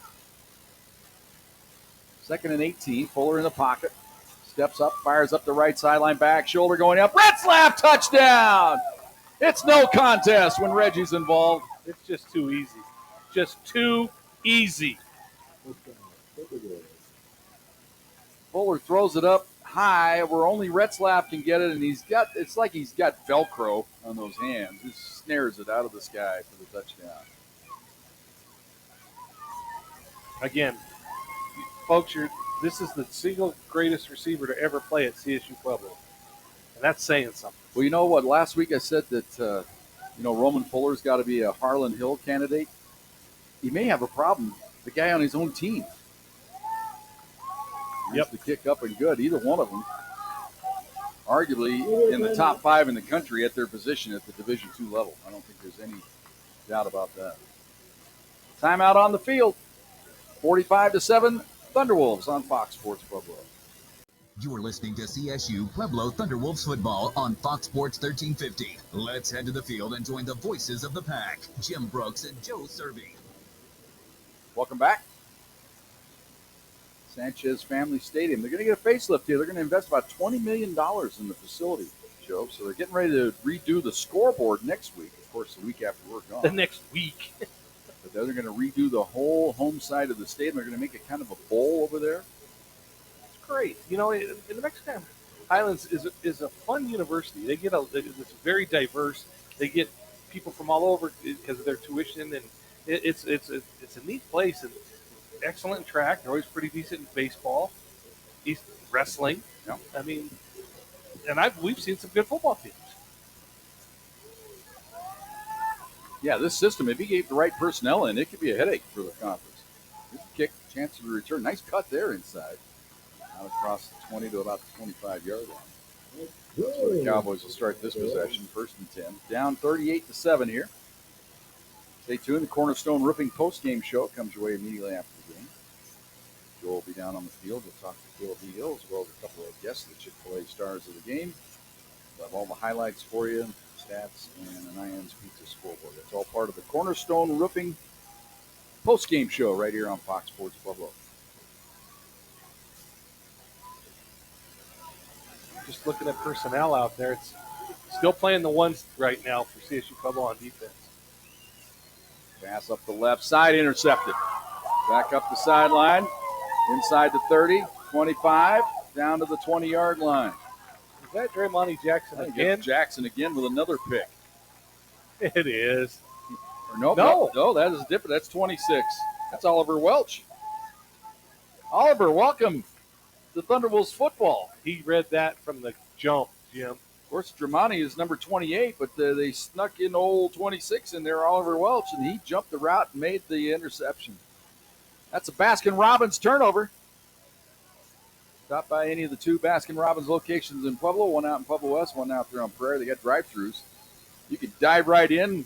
It's like a NASCAR pit stop, Joe. Splash and go. Get you an ice cream cone and get out of there. Just throw it on my hips. Exactly. Fuller. Wide receiver screen right side to Rakowski. He's got blockers. But a good play by the cornerback, ducking under the block there and holding it to a short gain of about 2. It'll be 2nd down and 8. Thunderwolves looked like they had the right call there. They had it personnel right, but it was just a better play by the cornerback, ducking inside the block. Well, you know how much we love the wide receivers. Exactly. That was going to be one of those rarities where I thought it was going to work. Here's Musa trying to bounce it outside. Stiff arm, flag down, hold on the Thunderwolves. You'll see that a lot of times. Anytime a play is designed to go in the middle and then bounce it to the outside, it's just a natural movement for the linemen to kind of reach out if they're engaged. Then they'll kind of grab and twist. That can be a holding call on the Thunderwolves. Holding, number 66, offense. 10-yard penalty, previous spot. Guilty party, Evan James, sophomore out of Los Angeles.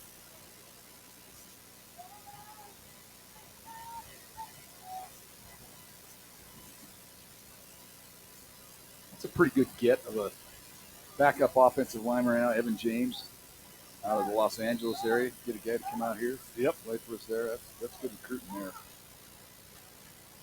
2nd and 18. Fuller in the pocket.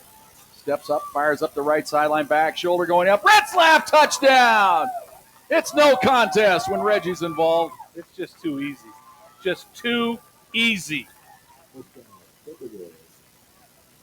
Fuller throws it up high where only Retzlaff can get it, and it's like he's got Velcro on those hands. He snares it out of the sky for the touchdown. Again, folks, this is the single greatest receiver to ever play at CSU Pueblo. And that's saying something. Well, you know what? Last week I said that, Roman Fuller's got to be a Harlan Hill candidate. He may have a problem. The guy on his own team. Yep. The kick up and good. Either one of them, arguably in the top 5 in the country at their position at the Division II level. I don't think there's any doubt about that. Timeout on the field. 45-7, Thunderwolves on Fox Sports Pueblo. You are listening to CSU Pueblo Thunderwolves football on Fox Sports 1350. Let's head to the field and join the voices of the pack, Jim Brooks and Joe Cervi. And welcome back to Las Vegas, New Mexico. Paul Plinsky and Bill Beal having a nice friendly little moment down there on the sideline right now. Paul's probably saying, keep doing what you're doing, man. Yeah, don't change a thing. We see Cam McGuire getting loose on the sidelines. I think Roman Fuller's day's done. Pretty sure Reggie Retzlaff's day's done.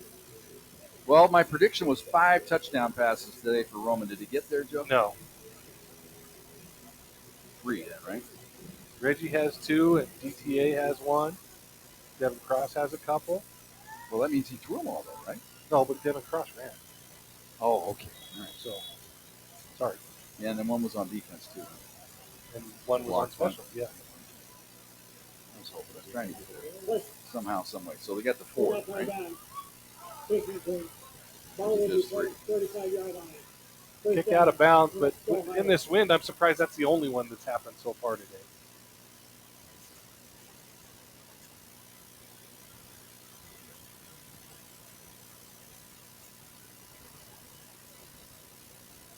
Well, the Cowboys make their way out to the line of scrimmage. Thunder will send their defense in, sprinkle a lot of 2s and 3s in here.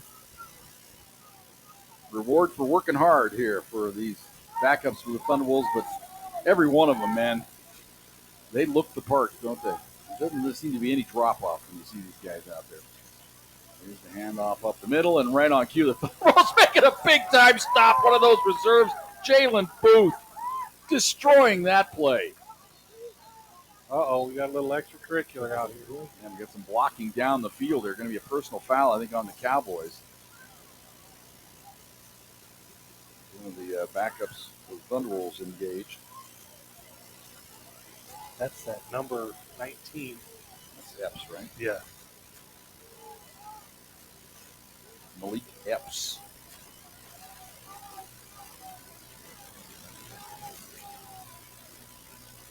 No signal as of yet. Come on, Cecil. That's a play. First and foul, number 1. Offense. 15-yard penalty from the end of the run. Mike Jones, wide receiver, engaged with Epps down the field. A little frustration. So it's the play and then the mark-off. So the play lost. Oh, my goodness. The ball's back at the 18. We've got to figure this one out. It was a loss of 3 and then the 15-yard mark-off, I believe. New quarterback in the game. They faked the jet sweep. Pass left side caught. Little to no gain out there. Good play by the cornerback coming into the ballgame. Oliver Welch for the Thunderwolves. Making the stop. Playing nickelback over on that side. taking that wide receiver or the running back out of the backfield. Good position, bad band. There you go. Oliver Wells with an interception today already. Line of scrimmage is the 23. They need the 45, so that tells me 22 yards to go here on third down for the Cowboys. Great drop back, pressure off the edge. They set up this screen to the right side. Thunderbolts look like they have a defense, and they do. And again, it's that him. man, Jalen Booth, looking like an All-American out there. And he came from the right defensive end position to make that from behind the play all the way across the field. This guy's a junior. He's out of Merced, California. You see the plays he just made, these last two plays, you're wondering, how the hell is he not playing full time? But that just tells you how good the Thunderwolves are. They just want to get a little bit of meat on him because he's a little bit thin, but strong.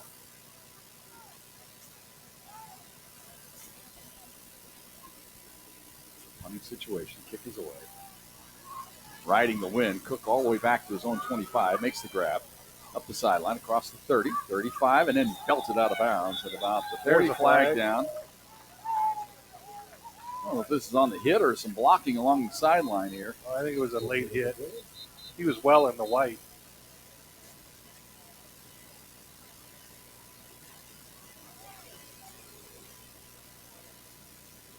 This should not take a conference. Yeah, so as with every call today, we got to go before the Supreme Court.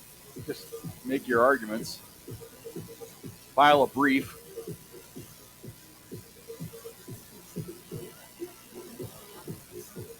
This is not. My goodness. And as expected, Cam McGuire now is in at quarterback. Here comes the call finally. Personal foul, late hit out of bounds, number 18, kicking to 15-yard penalty from the end of the run, first down. Joe and I made that call about 90 minute and a seconds half ago. Yeah. And it's not that hard. So it's out the midfield now, first and 10 for the Thunderbolts. So McGuire is indeed in at quarterback. The chains are going the wrong way. Yeah. Reposition. That's what happens when you get baseball players running the chain game down there. First and 10 from the 50. And the ball off to Musa up the middle, and he bangs his way to the 45. He's still churning. The whistle blows to stop his forward progress. We're going to give him the 44-yard line. Gain of 6, second down and 4. Musa has no regard for his physical well-being, it seems like, the way he runs the football. He just loves – I guess he figures, hey, I'm going faster than the opponent. I'm going to impose my will on them. Then he takes the handoff around the left side, cuts it back inside. He's got the first down, churning forward down to the 36-yard line. Nice patient run there. Love running or watching Musa Alsafar run the football. Love the fans are still in it with 5 minutes to go. They drove all the way to Las Vegas, New Mexico. So this is the sophomore. Cesario Scott in motion, resets on the left side. Take it in the middle, and pressure is on. Getting away, though.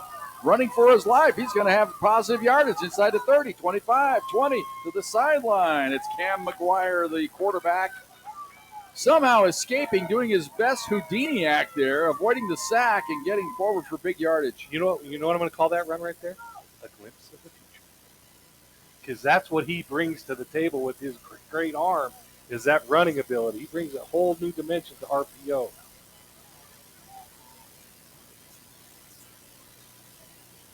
Long count. Takes the snap. Takes it to Musa.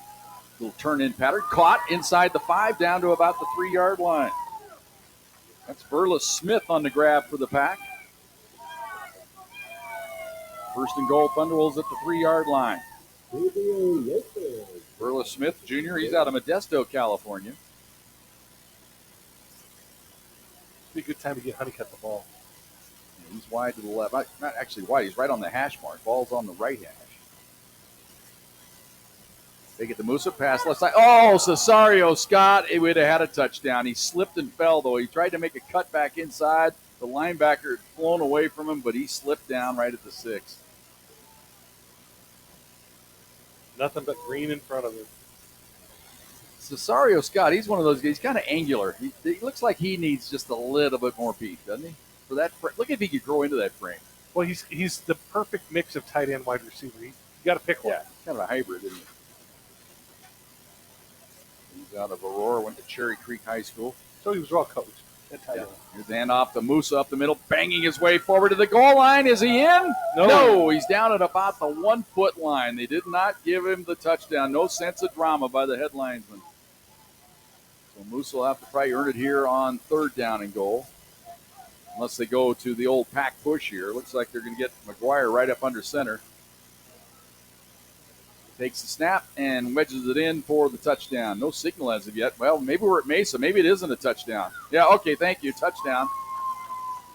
Boy, I had a flashback, Joe. Well, no, I got sick to my stomach. That's the same guy that had the conversation for 20 minutes over the call we made right in front of us. So he has commitment issues. What I see. 4:48 to go here. It's now 51-7 Thunderwolves.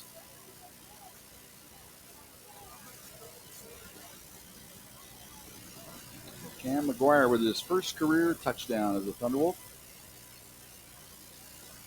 He's one of the players of the game, Jackson Smith. He got the Thunderwolves off to a great start with that 60-yard field goal, and his extra point is up and good. 4:48 to go here in the 4th quarter. 52-7 Thunderwolves on Fox Sports Pueblo.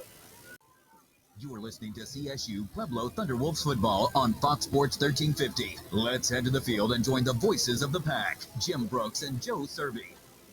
Welcome back to Las Vegas, 52-7. Thunderwolves on top. Kick this time, kind of a pooch kick, taken at the 15. Across the 20, 25, trying to get to the sideline before being ridden down out across the 30. About 34, kind of a mad scramble over on the sideline. I think some of the coaching staff for Highlands thought it was kind of a late hit over here, but no flag down. That touchdown, of course, brought to you by Brian Corsi and Allstate Insurance. Thank you for sponsoring touchdowns all season long here on Thunderwolves football. Kickoff, of course, brought to you by Rick Prigmore Alignment. Once again, they haven't been with us all night or all afternoon. Rick Prigmore, one of our fine sponsors here, lost his mom this week. Send out our condolences. Tough time for the Prigmore family, but you get through it. Just remember the good times. Also, we mentioned my old buddy Paul Boucher. I played golf with him at South. Won a state title. Coach Michelle, they lost their mom a couple weeks ago. Sally. Here's a throwback screen to the right side. Dropped.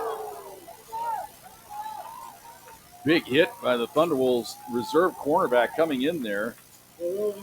Sir Churchill Williams V on the stick. They tried to throw a throwback screen over here to this right side.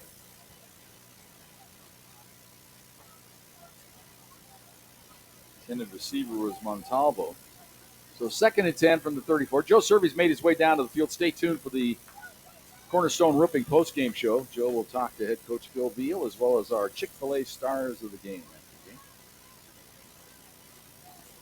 Man in motion. Screen pass right side caught. The tight end. Actually, it's the reserve running back. Tito Diaz, a junior out of Albuquerque on the catch. Gets it out to the 41-yard line. It'll be 3rd down and 3 here for the Cowboys. We're down to 4:10 to go here in the 4th quarter. Thunderwolves on top, 52-7. Homecoming next week. Fort Lewis comes to town. 2 o'clock kickoff, 1:30 pregame right here on Fox Sports Pueblo. Back on the RMAC network as well next week. Here's the option play right side. It's going to be a keeper ball. Fumbled, it's loose, and the Thunderwolves look to have it. And they do have it on the recovery. Micah Lutu on the grab there. They just punched that ball out. Now we got some extracurriculars, some pushing and shoving. And now a flag does come down. It's going to be a personal foul of some kind here. It might be on the Thunderwolves. Engaged in there was Samuel Odolami with one of the Highlands players. I think the Thunderwolves are going to get ticketed here with a personal foul.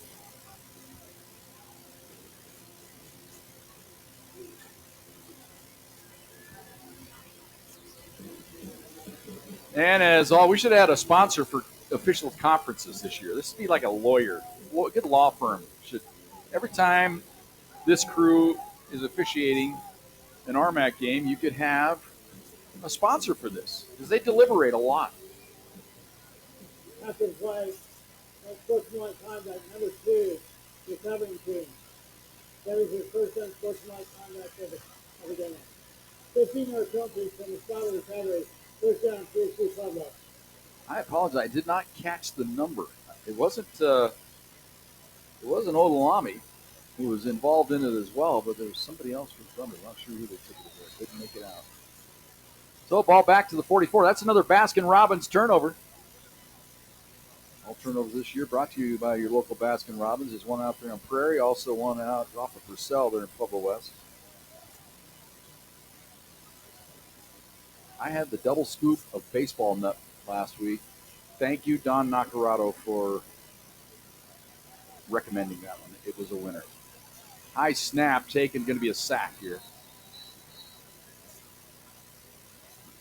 Just a good job there by Cam McGuire handling the snap. The ball snapped up around his neck. He's able to kind of bat it and then corral it, but by that time the posse was flying in, threw off the timing of the play. It's a loss of 6 on the play. It'll be second down at 16.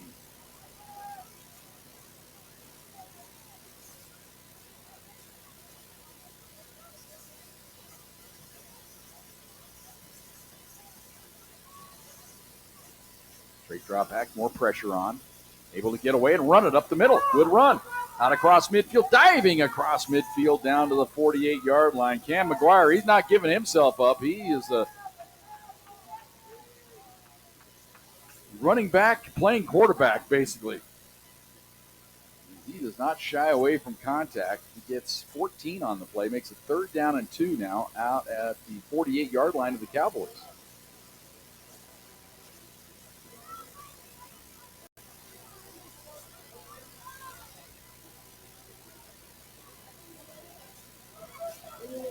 High snap again. Hand it off to Patton up the middle. He's got the first down and more. He's into the secondary. 30, 25, 20, 15, 10, 5. Touchdown, Thunderwolves.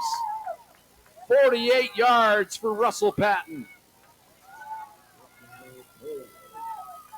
So his second big touchdown run in as many weeks for the Thunderwolves. Breaking this one up the middle for the long touchdown run. Another Brian Corsi Allstate Insurance touchdown. The 8th touchdown of the day. Good investment, Brian. Extra point try upcoming here by Jackson Smith. Ball's down, kick is up. It is good. 2:24 to go here in the fourth quarter. It's 59-7. Thunderwolves on top. Let's go to the Ian's Pizza scoreboard.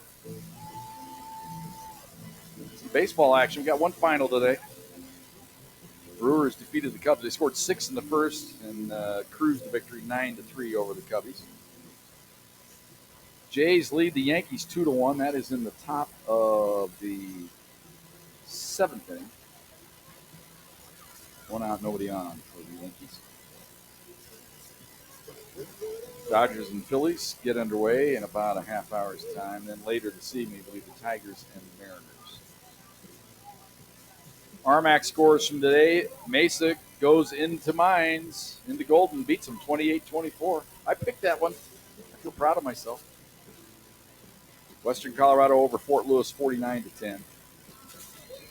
And Chadron State went into Alamos today and shellacked the Grizzlies 45-2. South Dakota Mines and Black Hill State, they play later this evening, backyard brawl. That will conclude this week's RMAC game. So here's the kick by Lions. Into the wind, kind of hangs up, but it does make it to the goal line and bounces on into the end zone, so we'll come out to the 25-yard line.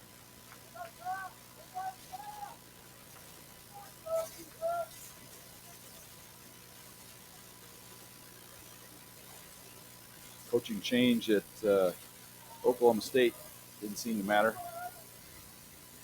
Arizona leads Oklahoma State 38-6. Notre Dame continues to lead Boise 14-7. That game is in the third quarter at Notre Dame Stadium.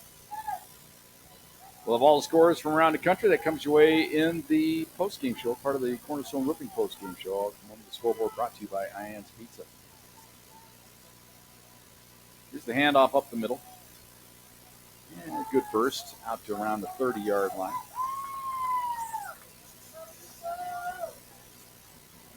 Run there by the Cowboys running back. That's Ashton Bradford, freshman out of Rockwell, Texas.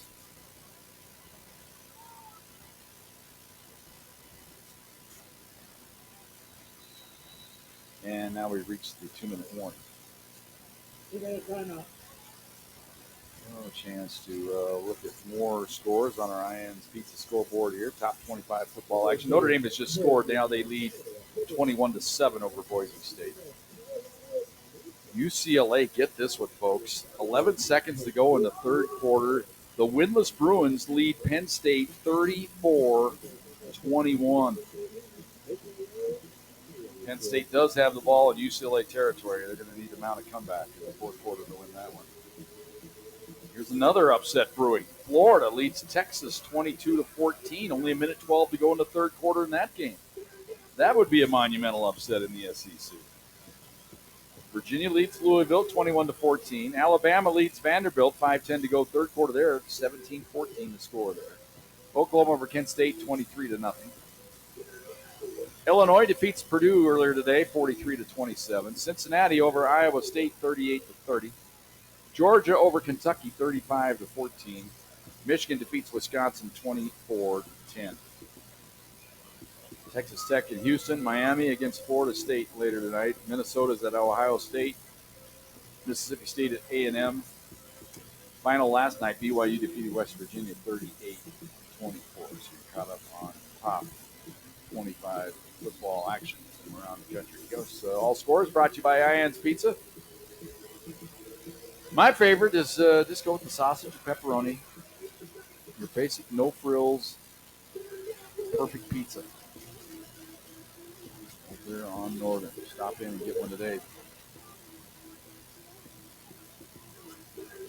Tell them Jim Brooks and Csu Pueblo sent you to get a pizza tonight.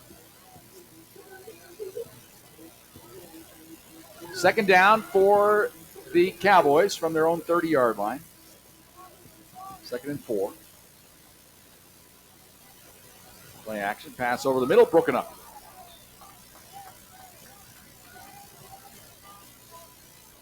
Ndengwa is the quarterback right now. Ike, he was penciled in as the starter this year. Had gone 30 for 58 with a couple picks and 7 touchdown passes this year, but they threw us a curveball by starting the true freshman in this game. 3rd down now and 4 for the Cowboys.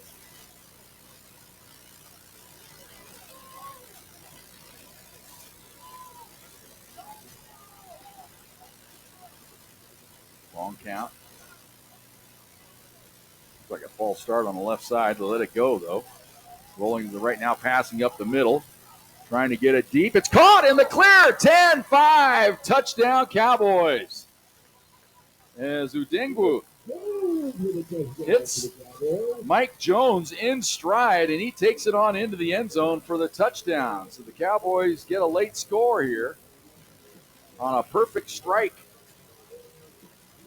by Udengwu to Mike Jones.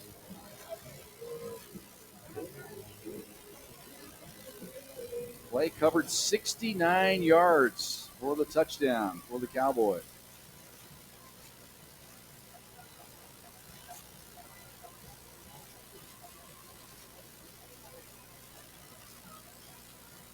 Kick is up and hits the upright, no good. Extra point fails, so the score remains 59-13 in favor of the Thunderbolts. Minute 45 to go here in the fourth quarter. Next week we'll be back at home. It's Hall of Fame weekend as well as homecoming.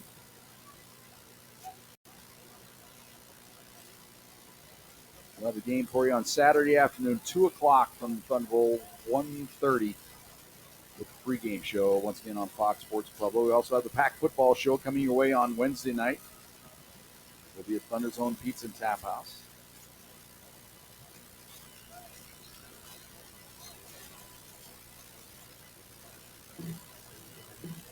Depending on how long it takes to get out of here tonight, I can envision a little drop in maybe to the Thunder Zone when we get back to town. Pretty close. Depends on how long it takes Ben to write his story here. Of course, I drove down here today with Ben Greenberg, Sports Information Director at Csu Pueblo, along with the Athletic Director Paul Plinsky.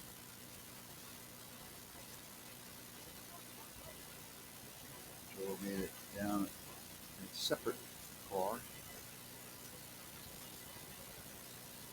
Joe battling some severe back issues. He's got to drive a little ways, stop, get out and walk around, drive a little ways, walk out. They just didn't want to be a burden.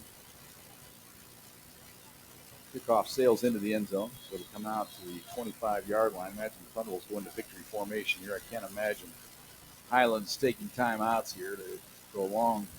They do have one timeout remaining.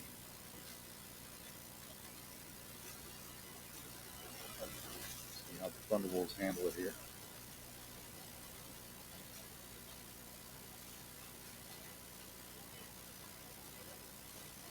Trot out to the line of scrimmage.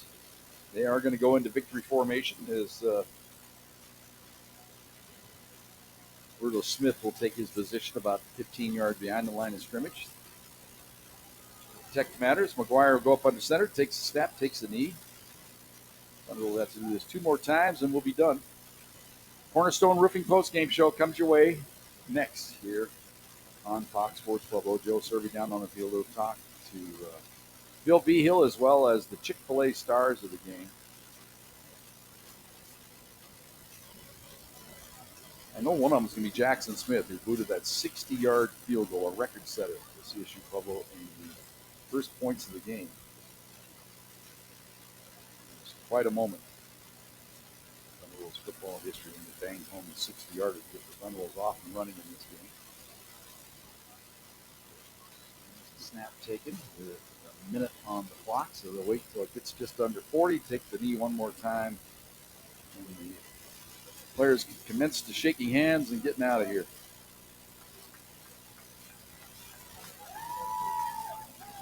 Thunderbolts fans that have made the trip down here, good crowd on hand as well from Highlands supporters here today.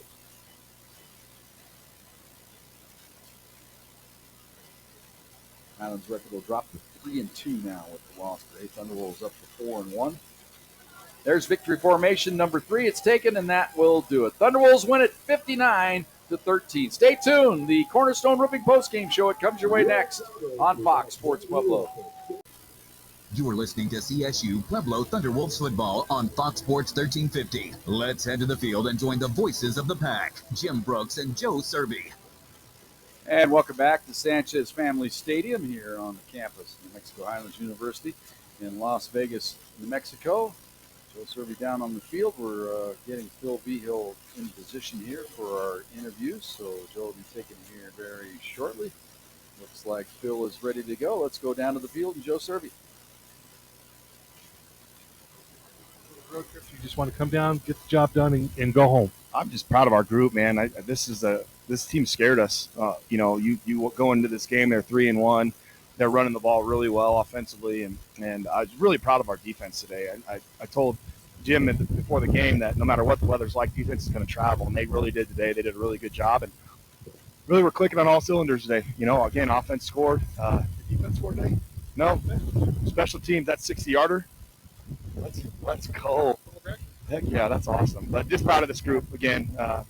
I think it shows a lot this team does not, no matter who we're playing, it's a faceless opponent. And we only have so many of these that are guaranteed, and these guys showed up today and took care of business. Yeah, they run a different kind of offense that you had to prepare for, short week to prepare for, and your defense seemed that they were up for the task. Yeah, I mean, we really got a good dose of this for the last 2 weeks against Mesa and then against Adams last week. Two teams that really want to establish a run and run the football. And so Coach Foskey and the defensive staff did a really good job having a great plan today. I think our defense was flying around. I mean, they were flying around today. And so there wasn't a ton that was opening up for those guys. And we just keep smothering people. It's awesome to see. We talked a little bit about a couple guys behind you that Say, talk about this running game in DC and Russell Patton. They just seem to elevate their game every week. Yeah, they're just getting better and better and better as the season goes on, and that's what we want, right? We want guys to continue to improve and find a way to get better. And as they get more carries and as the year goes on, they just keep getting better. So really proud of those guys. Really proud of the guys up front. Watching those big boys run on a wide zone, it's a thing of beauty. And so we're opening up some holes for these guys. There's a couple I think Peyton could have ran through and made some. So, but it was overall team effort. Really proud of these guys. Well, enjoy the win, and we'll bring in a couple of these running backs first to talk to them first. And DC, transfer from Midwestern State, a couple of touchdowns today. Just talk about your running style and what it was like today. Yeah, I'm just more of get me in the face, I'm going to make somebody miss. My job is just to go get that first down or go score. That's just my job. Talk about, you heard all about the running back today from Jeffrey Jones from New Mexico Highlands, leads the nation in rushing by a couple hundred yards. Sometimes it's nice to just say, look at our game too. Put a chip on my shoulder personally because I want to be that first position, but day by day, we're just going to get better and keep going. Well, let's bring in Russell Patton. It's kind of fun. DC and Russell on the sidelines, we're seeing who's going to get 100 first, and then they got so far ahead they weren't going to run the ball. Talk about just elevating your game now is coming into your own this second season. Yeah, I mean, it's been a lot of grind. I appreciate like my coaches and the big guys. They really just been pushing me every practice, and especially Coach V Hill. He's really been on me this year of making sure that I play to my standard and our school standard, and just doing me and nothing else. Do you think you and DC represented the running game with CSU Pueblo today? Oh yeah, definitely for sure. All right, enjoy this with your team. All right, Jim, we're going to bring in the player of the game. And they scored 59 points. It's the first three that they get the player of the game. And that's Jackson Smith. Sets a school record for a 60-yard field goal. Looked like it would have been good from 70. Tell us about the kick. I mean, I couldn't really do it without the other 10 guys on the field. Owen Morgan snapping it to me, and Regan putting it down with the laces out. A little breeze behind it. It always feels good when your head coach and your special teams coach trusting you to kick that far of a ball. And when I was running out there, Coach Beal just said, go make this. And it was got good contact and faded in. We talked, you're a golfer. Sometimes when you want a little extra, you tend to overswing. That with the wind, you didn't have to overkick that. No, I'm a big with golf. It's a lot of 80% swings. So my mindset is just hit a smooth 9-iron, which is 170, just smooth. Me and my dad text each other that before every game, and it really helps you keep it in mind because if you swing hard and miss it, it's not going to go as far as swinging 80% and hitting the sweet spot. Well, that's why you're a +2 when you're hitting a 9-iron, a smooth 9-iron, 170. So what's it like to hold a school record? It's new for me. It's a great feeling. I've bounced around in colleges. This is my third in 3 years, and it feels like I finally found a home, which is really nice for me. And I'm just very appreciative of all the work and all the coaches trusting me. All right. Well, enjoy this with your team. Congratulations. Jim, back upstairs. All right. Thanks a lot, Joe Cervi. Apologize, a little bit of a wind issue there down on the field, but that's my fault. I didn't give Joe the windscreen that I should have, but I think it was pretty good. I think we'll be able to hear all those all right. Come back after this timeout. We'll do the highlights. That comes your way next. All part of the Cornerstone Roofing Postgame Show on Fox Sports Pueblo. You're listening to CSU Pueblo Thunderwolves football on Fox Sports 1350. Let's head to the field and join the voices of the pack, Jim Brooks and Joe Cervi.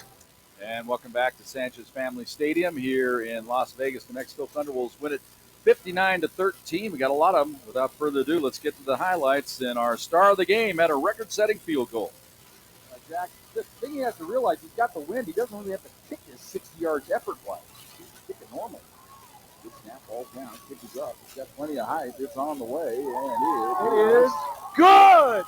60-yard field goal, and he is celebrating Jackson Smith from way downtown. 60-yard field goal.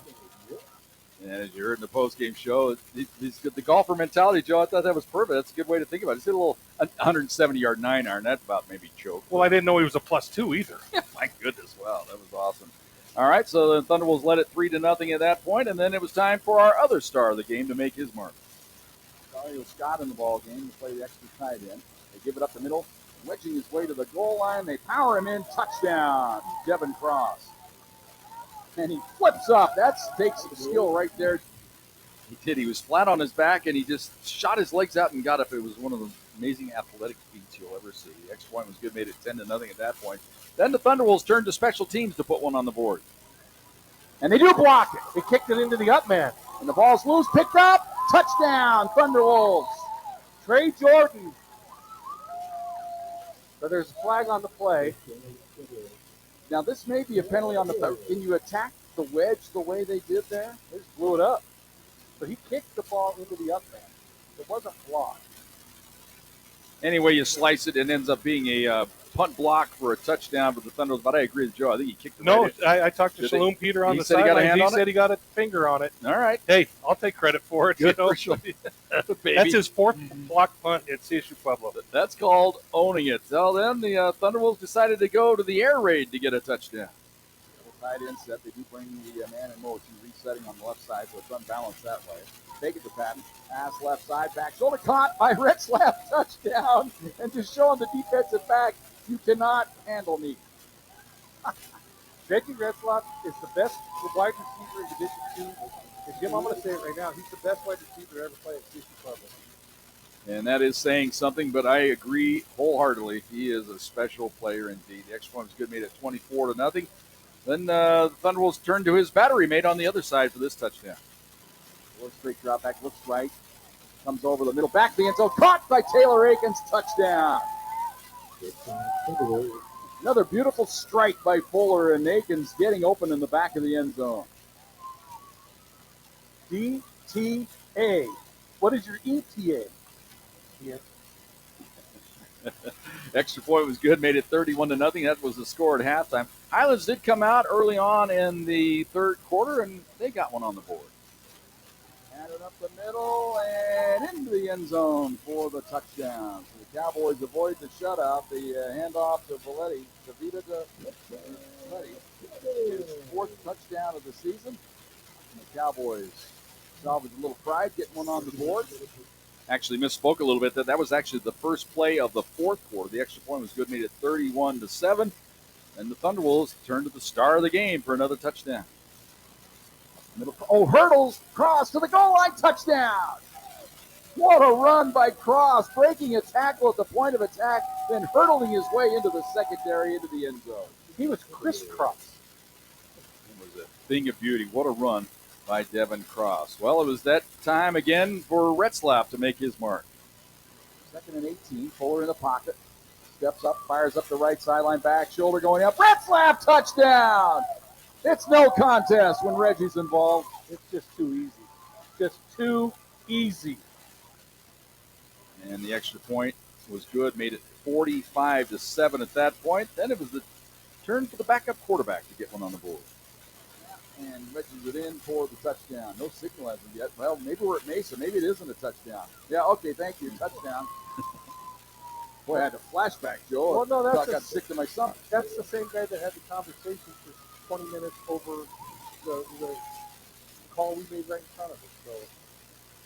And then the Thunderwolves, to finish things off, it was Russell Patton's turn. High snap again, handed off to Patton up the middle. He's got the first down and more. He's into the secondary. 30, 25, 20, 15, 10, 5. Touchdown, Thunderwolves. 48 yards for Russell Patton. A thing of beauty there. The extra point was good, making it 59-7 at that point after the extra point. Highlands would score a late touchdown to close out the scoring, 59-13. We thank Dean Nedens for compiling all the highlights of today's ball game. Thunderwolves win it 59-13. This is the Cornerstone Roofing post-game show. We'll have stats and a scoreboard that comes your way next on Fox Sports Pueblo. You are listening to CSU Pueblo Thunderwolves football on Fox Sports 1350. Let's head to the field and join the voices of the pack, Jim Brooks and Joe Cervi. And welcome back, Cornerstone Roofing post-game show. Thunderwolves win it 59-13. Numbers today: 24 first downs to 15 in favor of the Thunderwolves. Thunderwolves was 223 yards on the ground. They had 228 through the air. Joe, you know what that is? That's balance. That is balance, baby. 451 yards of total offense. Highlands 147 on the ground. They had 162 through the air, padded by that late touchdown, of course. They ended up with 309 yards in total offense. A couple fumbles lost today by Highlands. That was critical in this game. Plus, they threw an interception Thunderbolts did have the one interception. Well, Fuller, as we go to some of the individual numbers in this ball game, 14 of 26, 3 touchdowns, 217 yards. Just another ho-hum day for Roman Fuller. Retzlaff, 6 for 92 and 2 touchdowns. He's 7 away from scoring. 4 for 71 for Rakowski. Taylor Akins caught 2 balls for 28 yards and the touchdown grab as well. Patton 1 for 16, Smith 1 for 14, Rose 1 for 10. Rushing the ball today, Patton 9 carries for 84 yards, including the 48-yard touchdown run. Cross 9 carries for 67, including the 2 touchdown runs in the game. Also had a nice game, 6 carries for 38 yards. McGuire, in his brief stint, the quarterback, 4 carries for 28 yards for the Thunderbolts. Those are your numbers for the Pack today. Some of the defensive numbers today for the Thunderbolts. Bryson Torrey, just another incredible ball game, Joe. 11 tackles, 6 solo tackles, 5 assists for 11. He keeps stacking good game after good game. And had another tackle for loss. Rulo, 9 tackles. Sprague with 6. Seidenberger with 4. That's your defensive numbers from the game today. The Thunderbolts had 4 sacks today. McKinney, Jackson, Odolami, and Manning. So 2 sacks coming out of the secondary on corner blitzes. That's pretty cool. So that's your numbers from the ball game. Let's go to the IN's Pizza scoreboard in the conference today. Mesa goes into Golden, defeats Mines 28-24. Big win today for Mesa on the road. Western Colorado remains undefeated. They defeat Fort Lewis 49-10. Chadron State blasts Adams State today 45-2. South Dakota Mines and Black Hills State will play tonight in Spearfish. That'll be your RMAC Spotlight game. You go to the RMAC Network. Tune that one if you want to. Other games, the Air Force lost a tough one today to Navy in the first leg of the Commander-in-Chief's. Midshipman got them by a field goal late. It was a wild back-and-forth game there. Notre Dame has opened it up on Boise State. They lead 28-7, 5:48 to go in that ball game. Although Boise State is driving there. That's the 35-yard line of the Irish. Trying to run the old cover play there.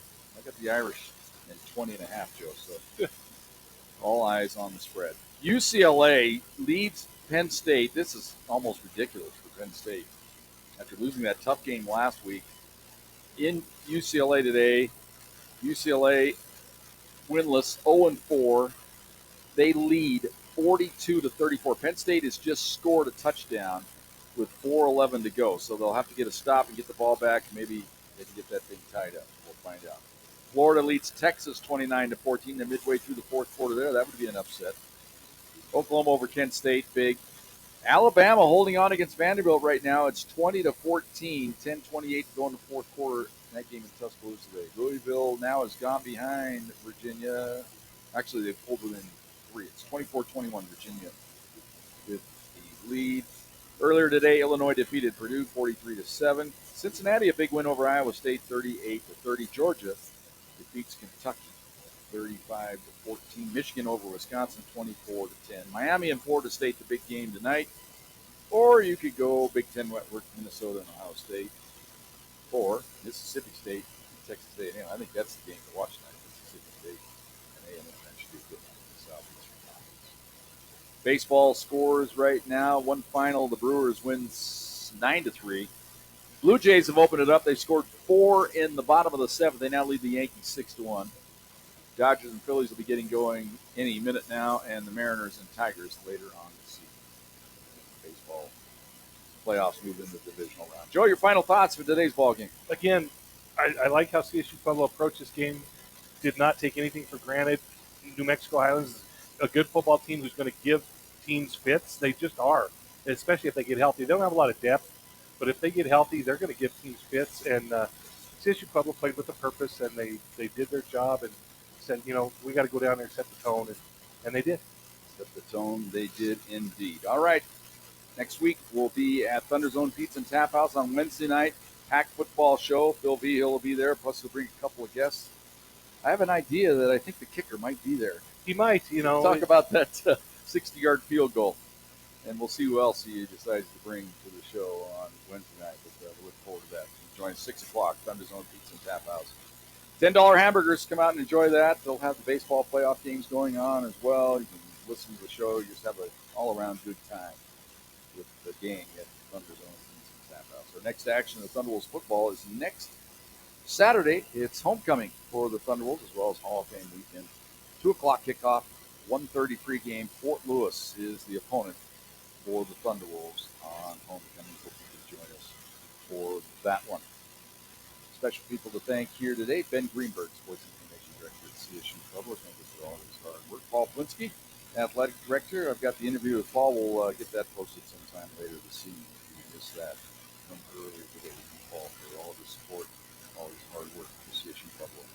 Everybody down here at Highlands, it was a smooth, seamless broadcast today. We thank them for all their fine work and helping us get this. We look forward to coming back down here in a couple of years when they have this stadium redone. That's going to be something to look forward to in the year 2027. Joe, you're going to be around for that? Hey, as long as Paul, as long as they'll have us, right? Yeah, I'll do it until they say you're not doing it anymore. You're out. You're out of here. All right, that's going to about do it. My name is Jim Brooks. Our producer and engineer today has been Dean Nedens. We thank him for all of his hard work. My partner is Joe Cervi. Joe, have a safe drive. Thank you. You too. Talk to you on Wednesday. My name is Jim Brooks from Las Vegas, reminding you one final time, Thunderwolves win it today, 59-13. Good afternoon, everybody.